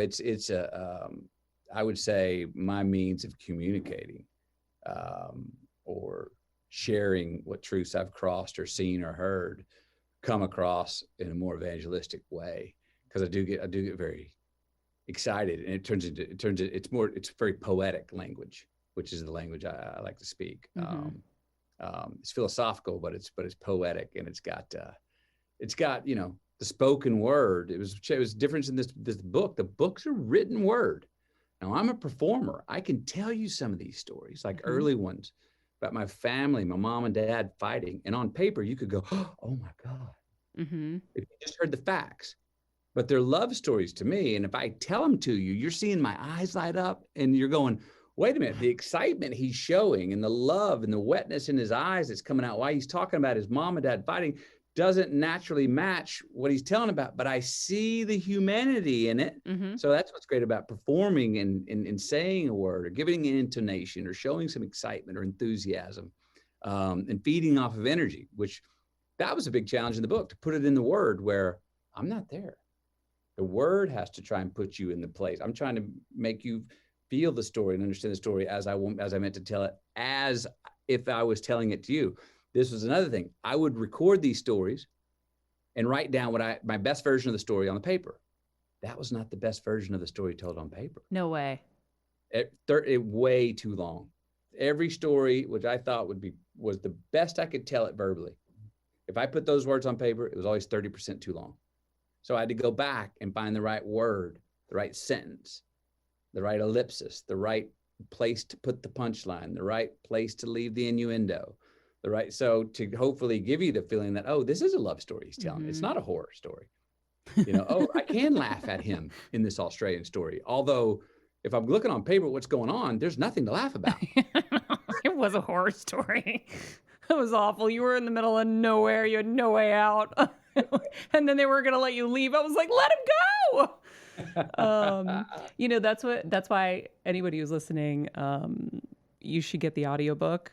For sure, because it is so fun to hear your voice. For me, as I'm prepping for this, I need a book to mark and write. So I actually say get both, because for anyone who's watching and listening to this, they're on the same journey I am. They want to grow, they want to get better, they want to learn. So you're going to want to mark everything in here, but then you're also going to want the enjoyment of just the stories of Matthew telling you these hilarious, wild stories at the same time. So I got the best of both. And I wonder if you are in the process of unbranding again to rebrand.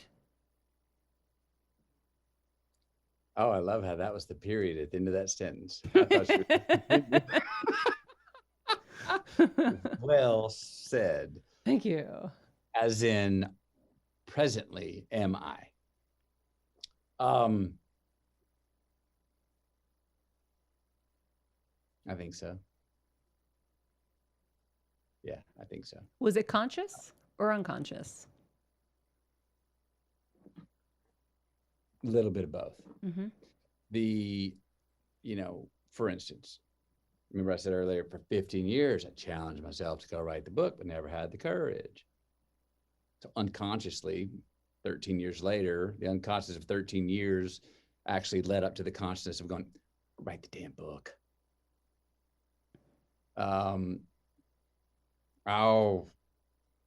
I still see myself telling stories, probably in front of a camera in some capacity, maybe behind the camera. But the real place that I'm leaning into now is, all right, what character are you going to play in the big show? The one we're all going through, called life. What is that, a position of leadership? Where are you going to go to have the right kind of the most useful impact that I can have to, if in whatever capacity I have something to share that's necessary, useful, constructive, that can help with us moving forward in a good way. I've been approached on in politics. For me right now, that category, I don't know if that's the right category for me. I don't know if that's where I can be most useful. That's a broken business. I guess we were talking about earlier, politicians have to redefine and what their purpose is right now. I'm not really interested in getting in a position to go put a bunch of Band-Aids on some things that are going to be ripped off as soon as I'm out of office. I'm not really excited about going and having affiliations that actually handcuff me from actually doing something. I do believe that we can build better people. I do believe in being able to have the individual challenge themselves. I do believe that there can almost be, to speak about evangelism, a ministry where we're each the actual minister of our own particular culture, but we have an agreed frequency that we're going, this is where we're going, but it's on me, it's on you, it's on each one of us looking in the mirror, and that is how we can make collective change. If enough of us look in the mirror and say, I'm going to do a little bit better today, you get that army together, I want to go there. That's the world I want to live Maybe in. that is the means to the other side. To me, that whole minister of culture thing is you've always kind of done things your way anyway, right? So it's like you do it this way, you get the true power that you need, because you're right. Like I've always been fascinated by being in a leadership position like that where you can actually make change, but you are handcuffed and it is Band-Aids, and you're not someone who Band-Aids. In fact, that was in one of my questions too. This whole notion of Band-Aids, you're not a Band-Aider. So it's so unappealing because you need your freedom to do. And Right. there isn't that there. But if you do it in this capacity and then go over to, bring that energy over to here, that might be where it goes. Because I feel like you will be in politics at some point, but you need a different entry point. I think I think at least that until politics has redefined its purpose, that seems, like I said, a broken game, which is like, wow, honorable position to be in, but is that where I can be most useful? I think I may be more useful as more of a free agent. Again, my hunch is that our way forward is finding that common denominator of values, making social contracts again with each other. We talked a lot about distrust and each other and ourselves earlier. I think in the stuff that I'm preaching it's not rocket science. It's stuff our mamas taught us. We just got to go back and go, hang on a second. I got to have I understand that, to respect you, I have to respect myself. I understand that to trust you, I have to trust myself, and vice versa.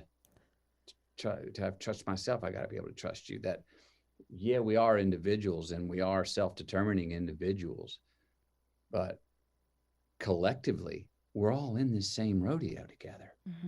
So don't have the fear of thinking, oh, if I just take care of me at the expense of you, then I'll have mine. No, you actually won't have yours. And is having all the most toys that you don't even have time to play with winning? Really? I think we need to redefine what success is. I think we need to understand that real freedom comes through responsibility.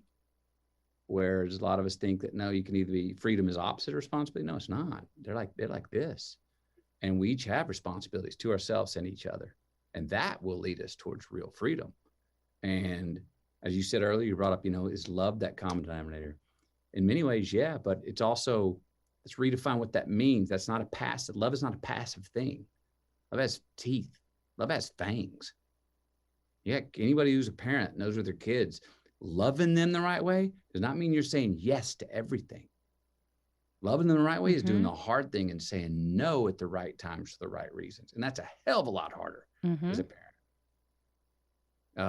That's what my dad always used to say. He used to say, Maria, it's so much harder for us to say no.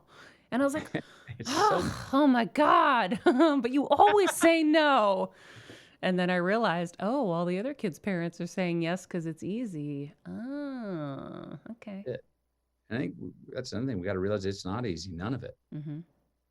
It's not supposed to be. Hell, we'd be bored if it was all too easy. But again, if that's what life is, and I think it is, and that's inevitable, let's get relative. I thought life was TikTok, Matthew. Oh my God, I It just want to seems be a to be TikTok part of it, star. a large part of Just it. want to be a TikTok star, okay?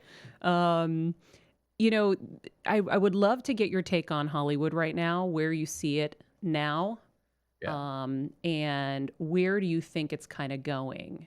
And especially with regards to movie stars, because obviously you're a movie star and that's been your business.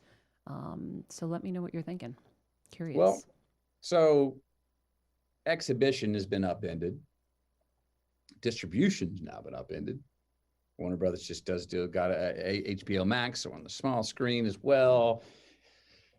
Will the full theater communal experience be the top? One of the things that has always been at the top of the list of American pastime. Will that be that in the future? I don't know. How much coming out of this year have we learned in some places in business that remotely we could do more than survive? Some places even thrived remotely. How much do we go? We're always going to need content. I think we're always going to need content. We're going to want to be entertained, enlightened, and educated. And now more than ever, we're seeing people export content. I mean, I've practiced it a few times. Like, shoot a doggone commercial or something, my son's shooting it in the backyard, export it, and we're talking remotely here. Because I've said I'm not leaving. How much will that go back to? How much are we living in the future right now? And if it is, then the theater experience is never going to be the same. It may even be done. How soon, if ever, are people going to be comfortable going, yep, Friday night, we're going out and we're gathering with, 300 people in one room with recirculated air and going to have a communal experience? I don't know. Again, the upside is people are going to need content for entertainment. Mm-hmm. They're going to need it and want it. There's more avenues to put it out now than ever. But I don't know. This should, I've been it wasn't a quiet year for me as an entertainer, as an actor. I was actually doing something different. Maybe I was less of an entertainer and more of an endorsement of PSAs or masks, or I was a writer. I put a book out, but I was still Matthew McConaughey, known as an actor and a celebrity that was active through the year, through the media, at least. A lot of my friends they're making movies right now. Again, I guess the question is, where will those movies be seen? Where will they be digested by the public? Does that matter to you as an actor? Not as much to me as it does to a lot of my peers. It's very important to a lot of my peers. It's extremely important to a lot of my peers. Me, not as much. I hope it doesn't go away. I do hope the theater experience is still out there and that you can still go. There'll still be a separation of, here you go make a movie. You mentioned it in my opening. Woody and I go make True Detective on TV, and it was one of the series that sort of broke the sort of taboo thing about going to TV. Now you go, man, TV's kind of arguably got the best drama. That's where you go for it. Mm-hmm. And we were in a series that helped break that sort of stigma. But, for me, I've always been, and let me take it right back to that time of choice of doing True Detective. I remember that question coming up going, what are you doing? Movie star. What are you doing to go to TV? And I remember talking to my agent. I just got the chills. I said, I'm hearing from people that I admire their opinion. I've got a few people asking me about, hey, well, why would you go do TV? I go, I don't have any concern about what size screen it is. I'm chasing a great character and a great story. Do you have any concern? He was like, no. And I was like, so that's how long that conversation took. It took 8 seconds. Wow. But I considered it for 8 seconds. Well, I'm chasing story. I'm chasing character. I'm chasing experience. But see, that goes back to knowing what you don't want and knowing what you want. And that's why you get what you get. That's why you get the results you get, is because you know. And so then there's no fear attached that then attracts that awful result. Right. In my opinion. Well, that might be part of it. Plus, that clarity means that I'm all in. Mm-hmm. means that I'm not looking over the rearview mirror going, is this the right idea? Mhm. It actually means that I'm going, that's out of my hands. I don't care. Let's just go hammer this out until they tell me to quit Mhm. and see what happens. You know, that was again, result orientation can be dangerous in some ways. I'm all for, and we've talked about it already, about setting goals, writing a headline, and living a story towards it. But also, I'm for, well, let me deal with what I can deal with, which is I love this character. I love this story. I love this pedigree. This sounds great. What screen's it on? That's not really at the top of my list for what I want to do. Let someone else handle that. Let's go. Mm-hmm. Stay in the process of this thing and don't worry about, oh, maybe did I make the right idea? And then also, you know, I bring this up in the book. A lot of times it's not about which decision we make. It's about making one and just committing to it and saying, by hook or by crook, at least now I'm going to find out. That's it. Sink How or many swim. times we sit there and measure A or B, Hem A and or haw. B, A or B, and look up 5 years later, and we're still sitting there going, A or B, A or B. And we've been Exactly. passed up because we never just leapt off one way and said, could be wrong. Let's find out. Yeah, we had a really great kind of spiritual teacher on here. He's like, good thing, bad thing, who knows? Hey, And it's been like a guiding principle for me in recent months. But you know, I remember when I really loved, and this is a whole other section I want to get into with you, WWE. I was a WWF fan growing up with my dad. Then, of course, it became WWE, psycho wrestling fan, and I saw that they were having Monday Night Raw guest hosts. And I remember telling my publicist, I want to do that. And he's like, okay, I'll reach out to them. He didn't reach out to them. All of a sudden, he calls me one day. He's like, guess what? They called and they want you to be a guest host. I said, great. Tell them on one condition, I want to wrestle. And they were like, what? And I said, tell them I need a coach. Like, we're going to do this. And so nobody really took me quite seriously. So I found a coach in the Valley. I started training. And I showed up at their, you know, arena one day and I was like, okay, I know how to wrestle.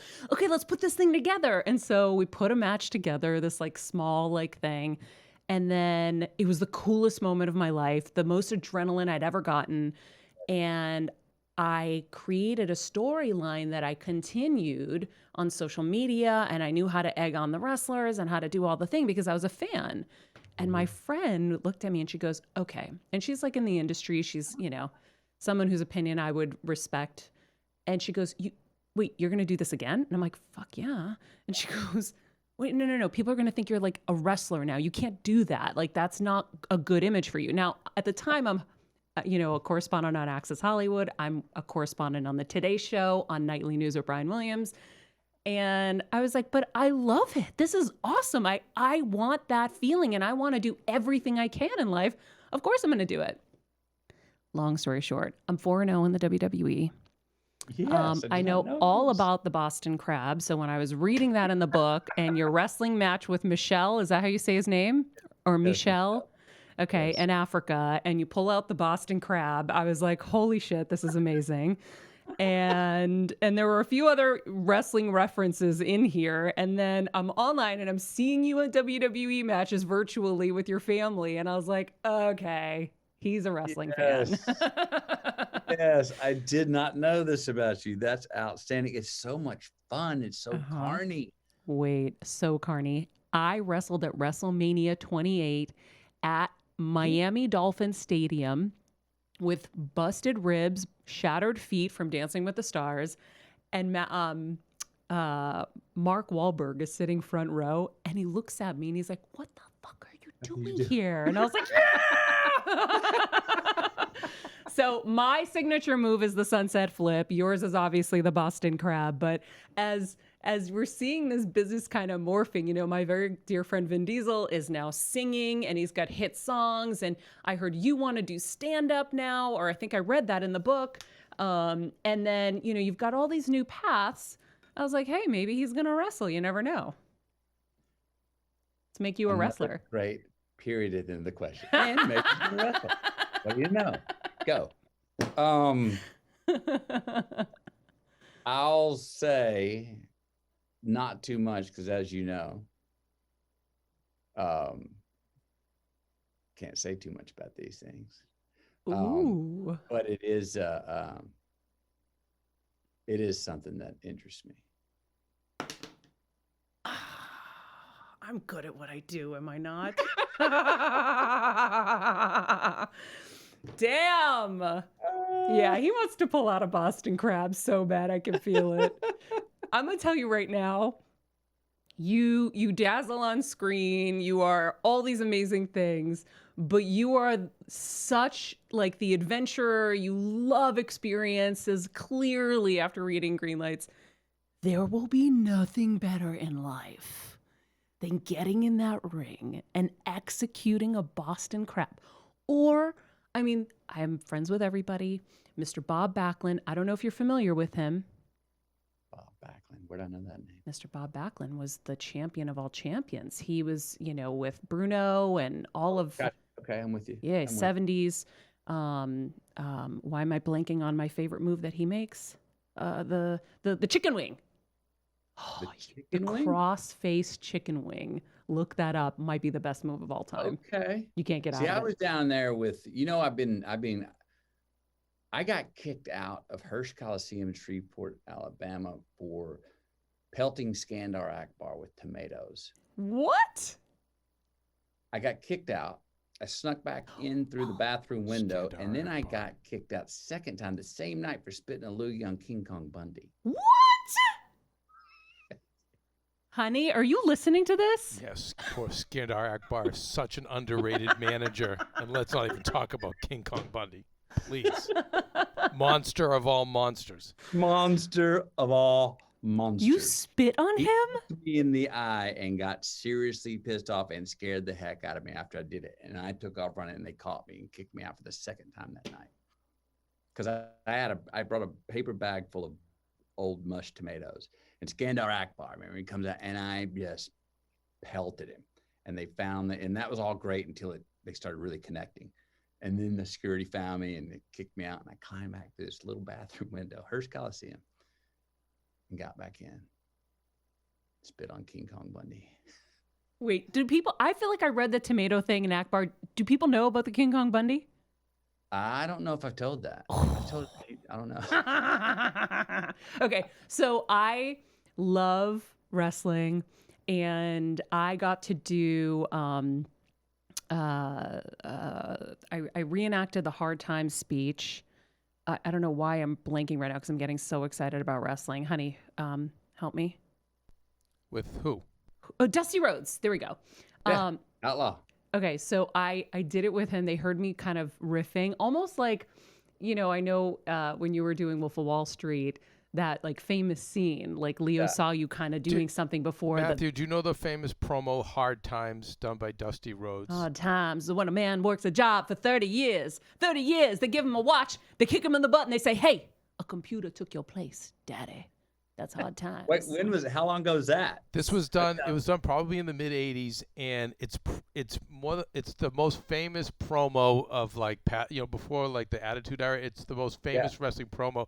It's often imitated by many of today's wrestlers, and somebody did a Morgan Freeman version of it. And if you ever just something fun on YouTube to look up to see the Morgan Freeman version, but the stuff that Dusty just said off the top of his head. It's pretty incredible. And again, there's such respect for those guys to just improv that stuff. Yeah, I mean, there is again, Carney, and you get the ones that can actually hold the eye line to America, what's going on, and mean it. You're like, they're in. The Rock was telling me his story about his storyline from good guy to bad guy and how he felt it click in one night while he was there live. Oh, I just hooked him. And I love the suspension of disbelief because my kids and I watch it, and then they're starting to get that when they go, "Oh, this is fake." I'm going, "What are you talking about? No way!" And they're starting to get, because I won't give them the wink yet, but they're starting to get that in there. There's a bit of one, Yeah. And they're like, so two of them are like, "This isn't fake, Mom. This is real." So and that's so much of the fun of it is going, this is real.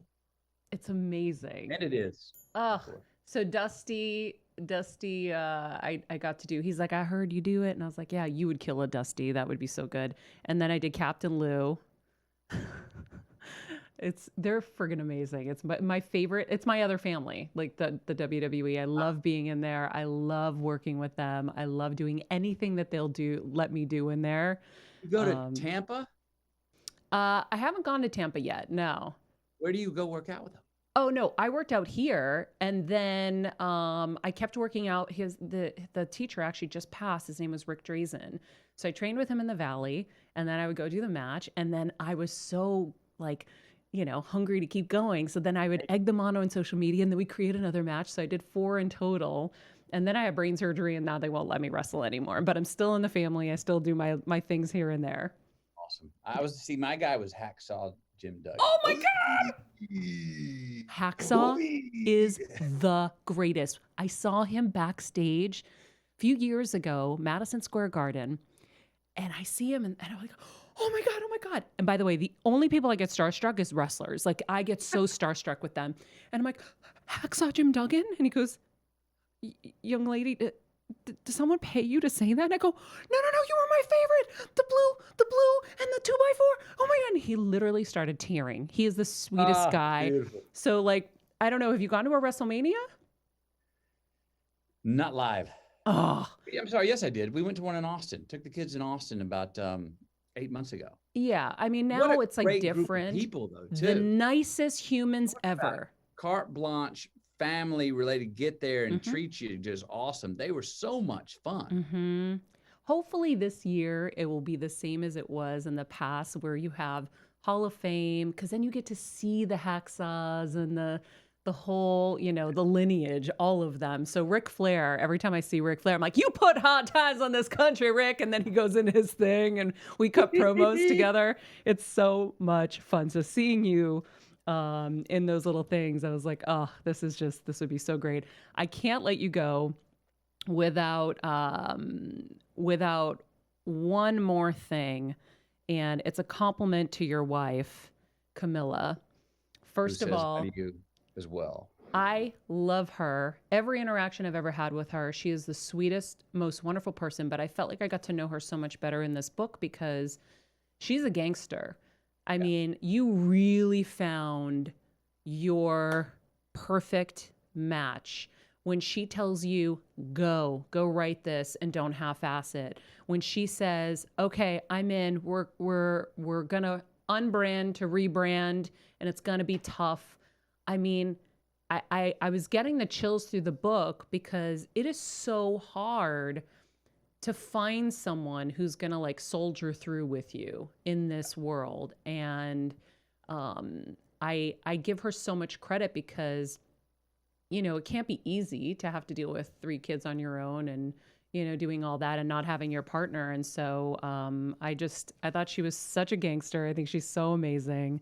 Yeah, she is. And she's, it's an ability to, if I need something or if the kids need something, if this family needs something, her ability to, whatever she's doing, drop it and handle that. I don't know how she does it, because she has things going on in her own life, independent of me and the kids. She's building her own life. Boy, she will drop those things that I had to take care of the family. But it's an instinctual thing. Don't even think about it. There's no questions asked. Yeah. And it's so consistent. Yeah, it's quite amazing. Yeah, she's an amazing one. What are you reading right now, and what are you watching before we forget? What am I reading? Do you guys couple view? What's that? Are you couple viewers? We've been full family viewers. Okay. Here's what we're watching. So our hour before we go to bed, before send the kids to bed, we've been doing, and I've never done it until it started 6 months ago, and now we do it most every night, Survivor. Of course. So good. Wait, so good. I don't know why I just thought of this, but do you watch Naked and Afraid? Oh, you're damn right. Isn't it the greatest show? Love it. Oh my God, I'm addicted. That's another one that I'm like. Yeah. Yeah. That's a good one. Yeah, I'll never forget when I first started working at E a few years ago, I got a call to do the show. I'm like, are you people high? I can't even get naked in my own house. Like, no, but you would kill that. I mean, but because it's an endurance test. Yeah. And yeah, I mean, Survivor, there's more game plan, but Naked and Afraid's like, hi. Okay, Yeah. here we go. We A got million 21 bugs days. biting you. Could you handle that? Oh, well, I mean, we'd have to see. I mean, because they that doesn't happen to the Survivor. The Survivor's teeth come out looking a little whiter at the end of 30 days or however many days than they began with. I think they're hiding toothbrushes over there. But Naked and Afraid, you don't get any off. No, Nothing. you get nothing. But I love the concept. So yes, I watched Naked and Afraid, but we were watching Survivor now. Reading wise, I just picked up this book, Garincha. It's Brazilian footballer. I'm checking out. Arguably one of the greatest footballers that no one really knows as much about. But I'm not a big reader. Mm-hmm. I never have been a big reader. I'm a very slow reader. You know, I mean, my favorite book would be Emerson's Essays. And my favorite essay in there is one on self-reliance. And it took me like 4 months to read. And it's like 20 pages. Not because I'm like dyslexic, but because I'll like reading something and I'll read 2 lines. And if they're really good, if it's really good philosophy, I'm like, better put that down. Take those 2 lines out there and see how they apply in the world before I get too many good ideas, you know? And so I read slowly. And if I'm reading longer books, I'll read a chapter, then have to set that down, then take it with me in life for a couple of weeks before I can go back and pick it up again. I'm so glad I asked that because I would have assumed that you're a reader, especially because they say to be able to write and to expand your vocabulary, you have to read, and your vocabulary is obviously incredible. And I found myself when I'm reading this having to go to Google and be like, Google that word. And it was words that it's not that I didn't know what the word kind of meant, but I wanted to really understand it in a deeper way. And so I'd have to go in, and I love when that happens because you're learning, and that's a cool thing. You're growing through an experience. But I would think that you were a reader. Not really. But I love words. I mean, I'm more of a prescriptionist by nature, meaning like, what's the original root of the word? Like, I think I may bring it up in the book. You know, religion. People go all the time, I'm not religious. I'm spiritual. I'm not religious. No, I don't like religion. But you know, religion comes from the Latin root re and legare. Legare means to bind together. Re means again. Unity. So most spiritual people, I'm going, actually think what you're saying is you're religious if you're talking about unity. Now, has man hijacked the word and bastardized it in many ways by corporatizing religion and excluding so many? Yes. But I'm like, but don't give up on the root of the word. Don't throw it to the trash just because we've screwed it up. Mm-hmm. You know, humility. We all say we want more humility, right? We think that's a good thing, right? But do you know any of us that want to be humiliated?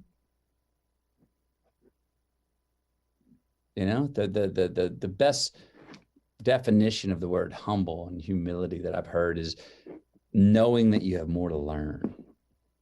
That, whatever that definition was, gave me the courage to not have that false modesty that I used to think being humble meant. Mm-hmm. Oh, okay, no. You know what I mean? Which is sort of arrogant in its inverse way, you know. And I didn't know. I never used to be sure with how to walk forward confidently in what I did know, if I was supposed to be humble, until I heard that definition. It was like, oh no, it's knowing you have more to know. And that, when I heard that, I was like, oh, well, I can stand up straight with that, because yes, I got a lot more to learn. But I can at least stand tall and move forward. So I love going in and being a prescriptionist on words and find out what they're really about, what their Latin root is, seeing how they've changed, the meaning of them, how they've changed over time. So does that mean we should throw them out? Or does that mean we should go back and try and say, no, let's hang on to the original meaning of them and resurrect that, you know? Yeah, I like that. Yeah, I think we all create so many things and we don't even realize we've done it. And it just completely shifts from the truth. Yeah. It shifts from the truth. Yeah. Words. I love words. And you know what? I love making up words too. You make up words? Oh yeah. Like what? Well, like I said, I like bumper stickers so much. Yeah. I put bumper to sticker, made it one word, or actually two words. What's the latest words I made? I don't know what is that made up.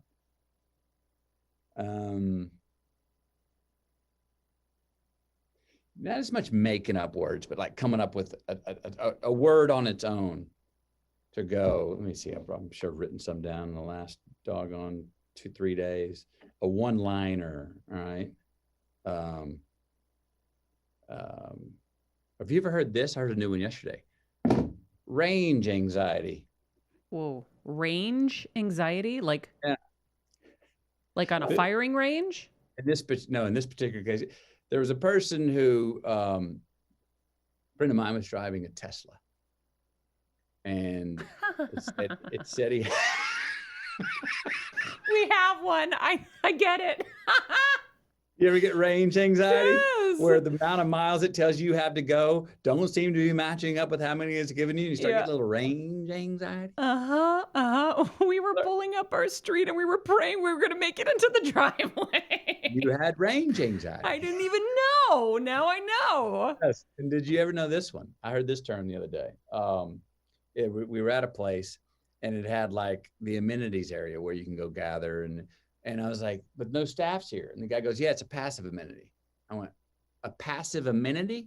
He goes, yeah, that's an amenity that has everything for you, but it's not staffed. You can call the club, they can come down, or you can bring your own food down there and cook your own food and set up your own bar, but it's not an active amenity. It's a passive amenity. I was like, passive amenity.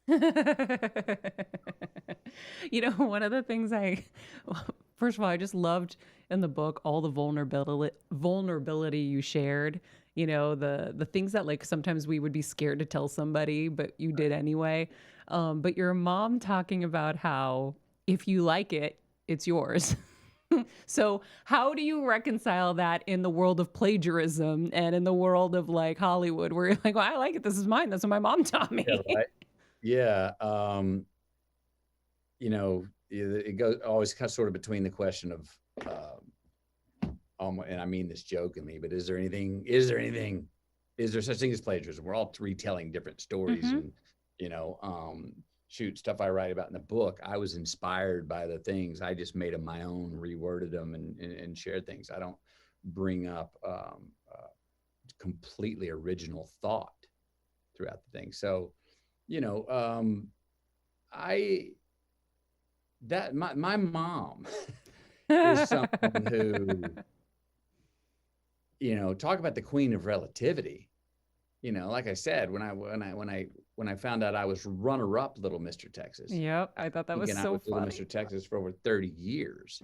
Her immediate response, without any precipitation that I was going to ask that question or go, I'm runner-up. She was like, she knew I was runner-up, but before she could even go, oh, how'd you find out? She was already saying, no, but the kid who won, his family was rich and they bought him a super rich suit because they had too much money. So we call that cheating. You're Little Miss Texas. I mean, she immediately just flipped it right there in the moment. So she's the queen of relativity on that. No blinking. None. Or asking permission.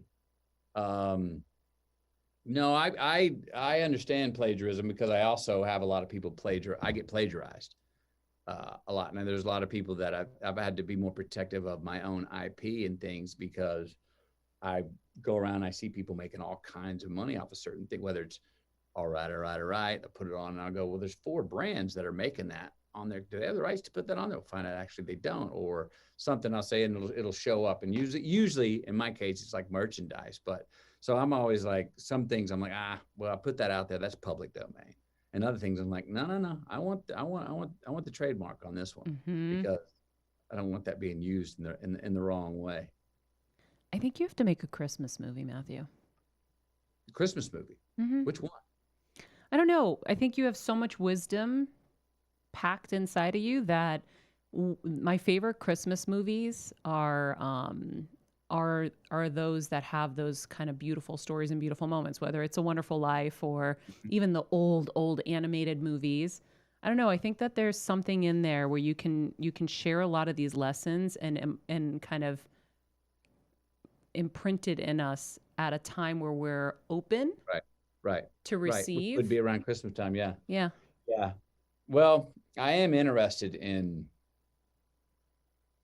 the right kind of cool, fun, inspiring family pictures. And you're right. Christmas is a time when people are open and ready for renewal and gratitude and generosity.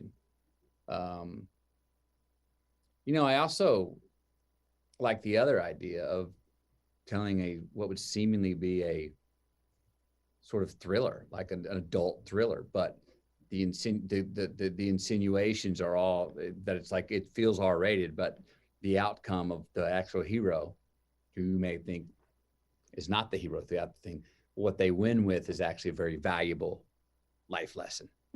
Like Scrooge. Some people call an old school lesson that wins out.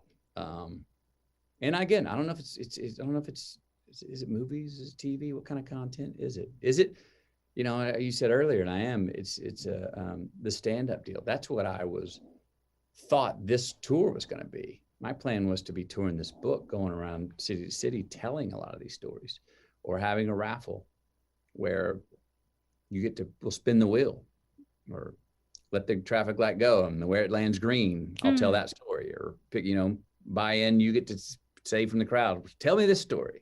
You know what I mean? That's so cool. That would have been a lot of fun. Yeah. But I've been able to do a version of it like this and be a lot more places anyway. Well, that was interesting. When I heard you wanted to do stand-up, I'm like, this is the time where all the comedians are retreating because they can't be expressive. They can't have freedom to joke. I'm like, why would you run into that fire? Well, one good reason is it's time to sort of find the waterline of where the comedians, Dave Chappelle's, even some Chris Rock are like some of the greatest truth tellers we have out there. And the fact that we're allowed to laugh and allow ourselves to laugh, and almost because we're going to see a comedian, that kind of gives me a license to go, here's my comedian card. I'm now an audience member at this comedy show, so I now have license to laugh.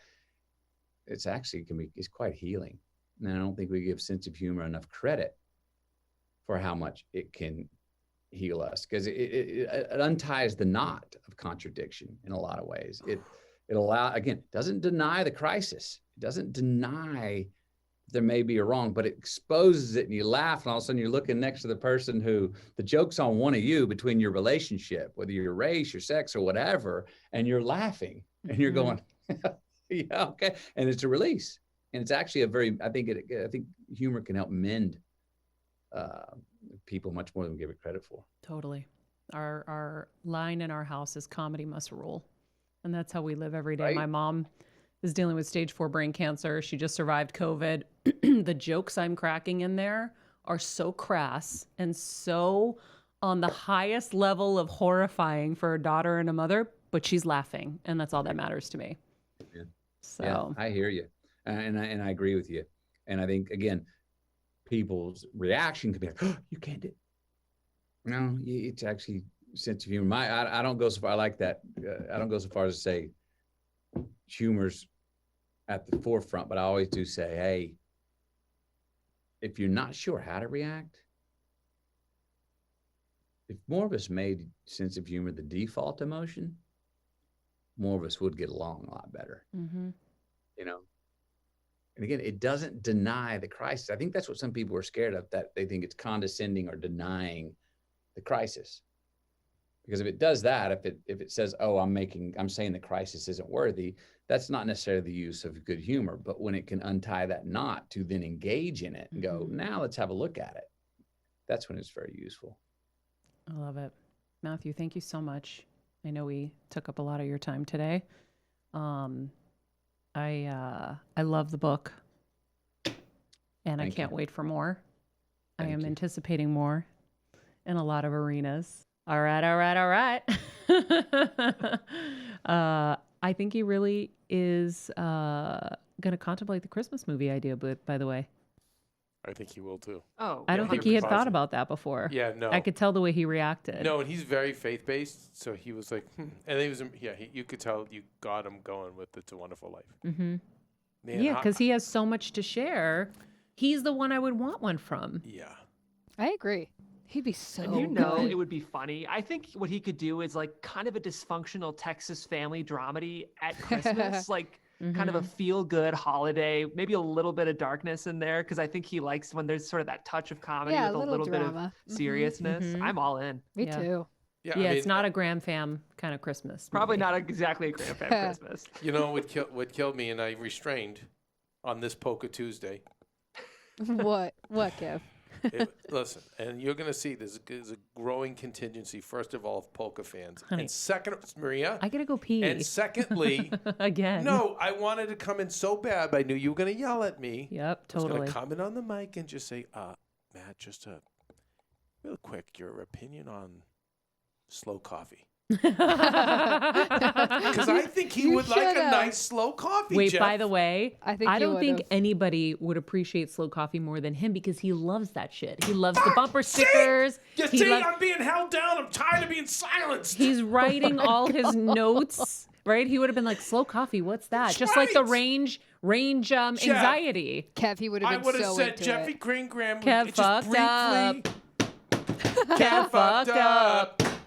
Kev fucked up. Ba, ba, ba, ba, ba. Guys, I could have. I'm gonna piss my I would have pants. said the Grahams, and they get together, they have slow coffee, and just Yeah, that's on you, Kev. And by the way, very controversial to put him in that position, but Dying. to get that answer, who knows what he would have said? You think? True. Well, we know how Kyla Pratt? feels. Yeah, we know how Kyla Yeah, feels. not a fan of the slow coffee. She Jeff. was not. No. And by the way, has she been getting a lot of hate online? I think we're talking. No, her PR people She's want us to not. do a retraction of some kind. But Guys, he's kidding. No, For I am anybody who not doesn't kidding. understand Kevin's insane humor, I just want to make What's- sure it's very clear. well, slow coffee, Maria. It's a hot topic. But I will say, it's always cool when you get to talk to somebody and have a long format to enjoy them in. And I Yeah. never got to enjoy him in this format, and so he was everything and more I thought he would be. Jeff, of course, kudos to that incredible intro. So he obviously beautiful. really loved it, and you guys did so much hard work, both of you, all three of you, to prepare. I didn't do anything. No, I really didn't. Didn't you? No, the office of president-elect. We don't do anything. Oh, okay, cool. Well, you're about to do a lot. No, now I have to do work. And Maria, your hard work too. Before we wrap, I want to credit you as well. It's one of my. I love working for you in that capacity because producers know that talent isn't always this way. So you worked hard too. Pat yourself Yeah, on the back. Amen. definitely another you. marginal effort, Maria. I was definitely fishing Ser- for compliments. Serviceable. Serviceable. We'll edit Well, all and the you know- stuff. Do I still got it, We'll honey? make it tight. I mean, it's fine. Oh It's my fine. God. No, Fine. we'll get by. What's I think what's by the my time- score? By the time we're done editing this, I think You'll make it sound I good. think it'll be commendable. Okay. Okay. See, I was gonna say, Maria, that I love it because no one does an interview like you have it. Like I listened to so many different interviews yesterday. No one does an interview like you do. So it was Thanks, beautiful. Kels. There's a mix of like humor, of realness, of learning. It's really, really cool. It's Really always cool. nice when you get star on star, but as I was explaining to the kids, a lot of the podcasters, they'll work a lot harder because they don't have that star cushion to sit back on. And so when you get a star on star interview, sometimes it's a little light, but sometimes it's nice too because you get to see how stars think and they speak a different language. But with you there's enough star in you, but then there's also still the interviewer. Yes. And then on top of it, the fact that this show is based on helping people, and that's what this guy's all about. So it really was, it was something real special. Matthew and Maria. Roll out the daytime show. barrel. That's right. Yeah, can we Let's have him have a co-host? barrel of fun. Oh my god. The Double M show. Roll out Double the M show. barrel. I love that. Double M. All Double right, all M. right, all right. Okay, how come no one's playing Roll Out the Barrel for our poker? Because and she doesn't Poker get it, Tuesday? honey. Kev. No, she gets it. 'Cause She's she just afraid of knows- you. She's afraid No, of you. no, We've she just had knows lengthy- what are those Kelsey people and that you I- like? The Kelsey and the I have pop done. band guy. One What is Direction. the One We Direction love people? One Direction. The We Jonas love them. Brothers. She And we doesn't love- get it. And we love Shout the out to Harry Styles and Olivia Wilde and your new relationship. I Damn. don't know how I feel about it, but you do you. I don't. Nobody asked you your opinion. All right, guys. I hope you guys enjoyed this interview. I know I sure did. If you want to know more about Matthew's foundation, Just Keep Living, you can head to jklivingfoundation.com, where you can learn about how empowering high school students provides them with tools to lead better lives. So it's a foundation that obviously Matthew is very passionate about. It's his foundation. And also, of course, his book, Green Lights, which, by the way, the cover is so cool. If you get to see it without the cover too, I really like it. It's available wherever books are sold, and I don't recommend things if I don't really mean them. And this book is such an incredible read, especially, by the way, if you are someone who wants to be in this business. I was learning so many things in there that if I was pursuing a career right now, I know would be really helpful for me. But then if I'm pursuing the journey of wanting to get better, like we all are here, you're going to learn so much. And then if you just want to have a little bit of fun and hear some insane stories, I mean, they're all in here. So the book is incredible. He's incredible. I hope you guys enjoyed this. In the meantime, tomorrow we're going to be chatting with the CEO of 24 Hour Home Care, Ryan Iwamoto. He is going to tell us how to care for our loved ones safely, of course, smart, and then without breaking the bank, because these services can be very expensive. And, going through it right now, I wanted to share with you guys what it looks like, how to do it, and how to get around kind of the challenges of it all. So if you're put in this position, you know what to do, and that you're armed with the knowledge, because when you know better, you can do better. We interview a ton of celebrities on our show, and our highest goal is always to give you a different, more compelling side. So if you guys would like to subscribe to our channel and check some of those out, we would be very grateful to you. If you haven't joined us on Patreon, we have some amazing workshops that are coming up. Click the link in my Instagram or on Better Together with Maria to join us for our upcoming one with Deirdre Hayde. But then we have so many more coming up. We're going to do that breathing one with Aubrey for sure. I'm sure you're already talking to him. And that is it. Thank you, guys. You can Still follow us. A lot of talk about getting Woe Vicky and Bad Baby on. As Yes. Well. Yep. That's right. Yep. Very exciting. Follow us at Better Together with Maria, at official McConaughey, at Jeffrey Crane Graham, at Kelsmeyer too. No, I'm off. He's off. And remember, be nice people, make good choices, and be present.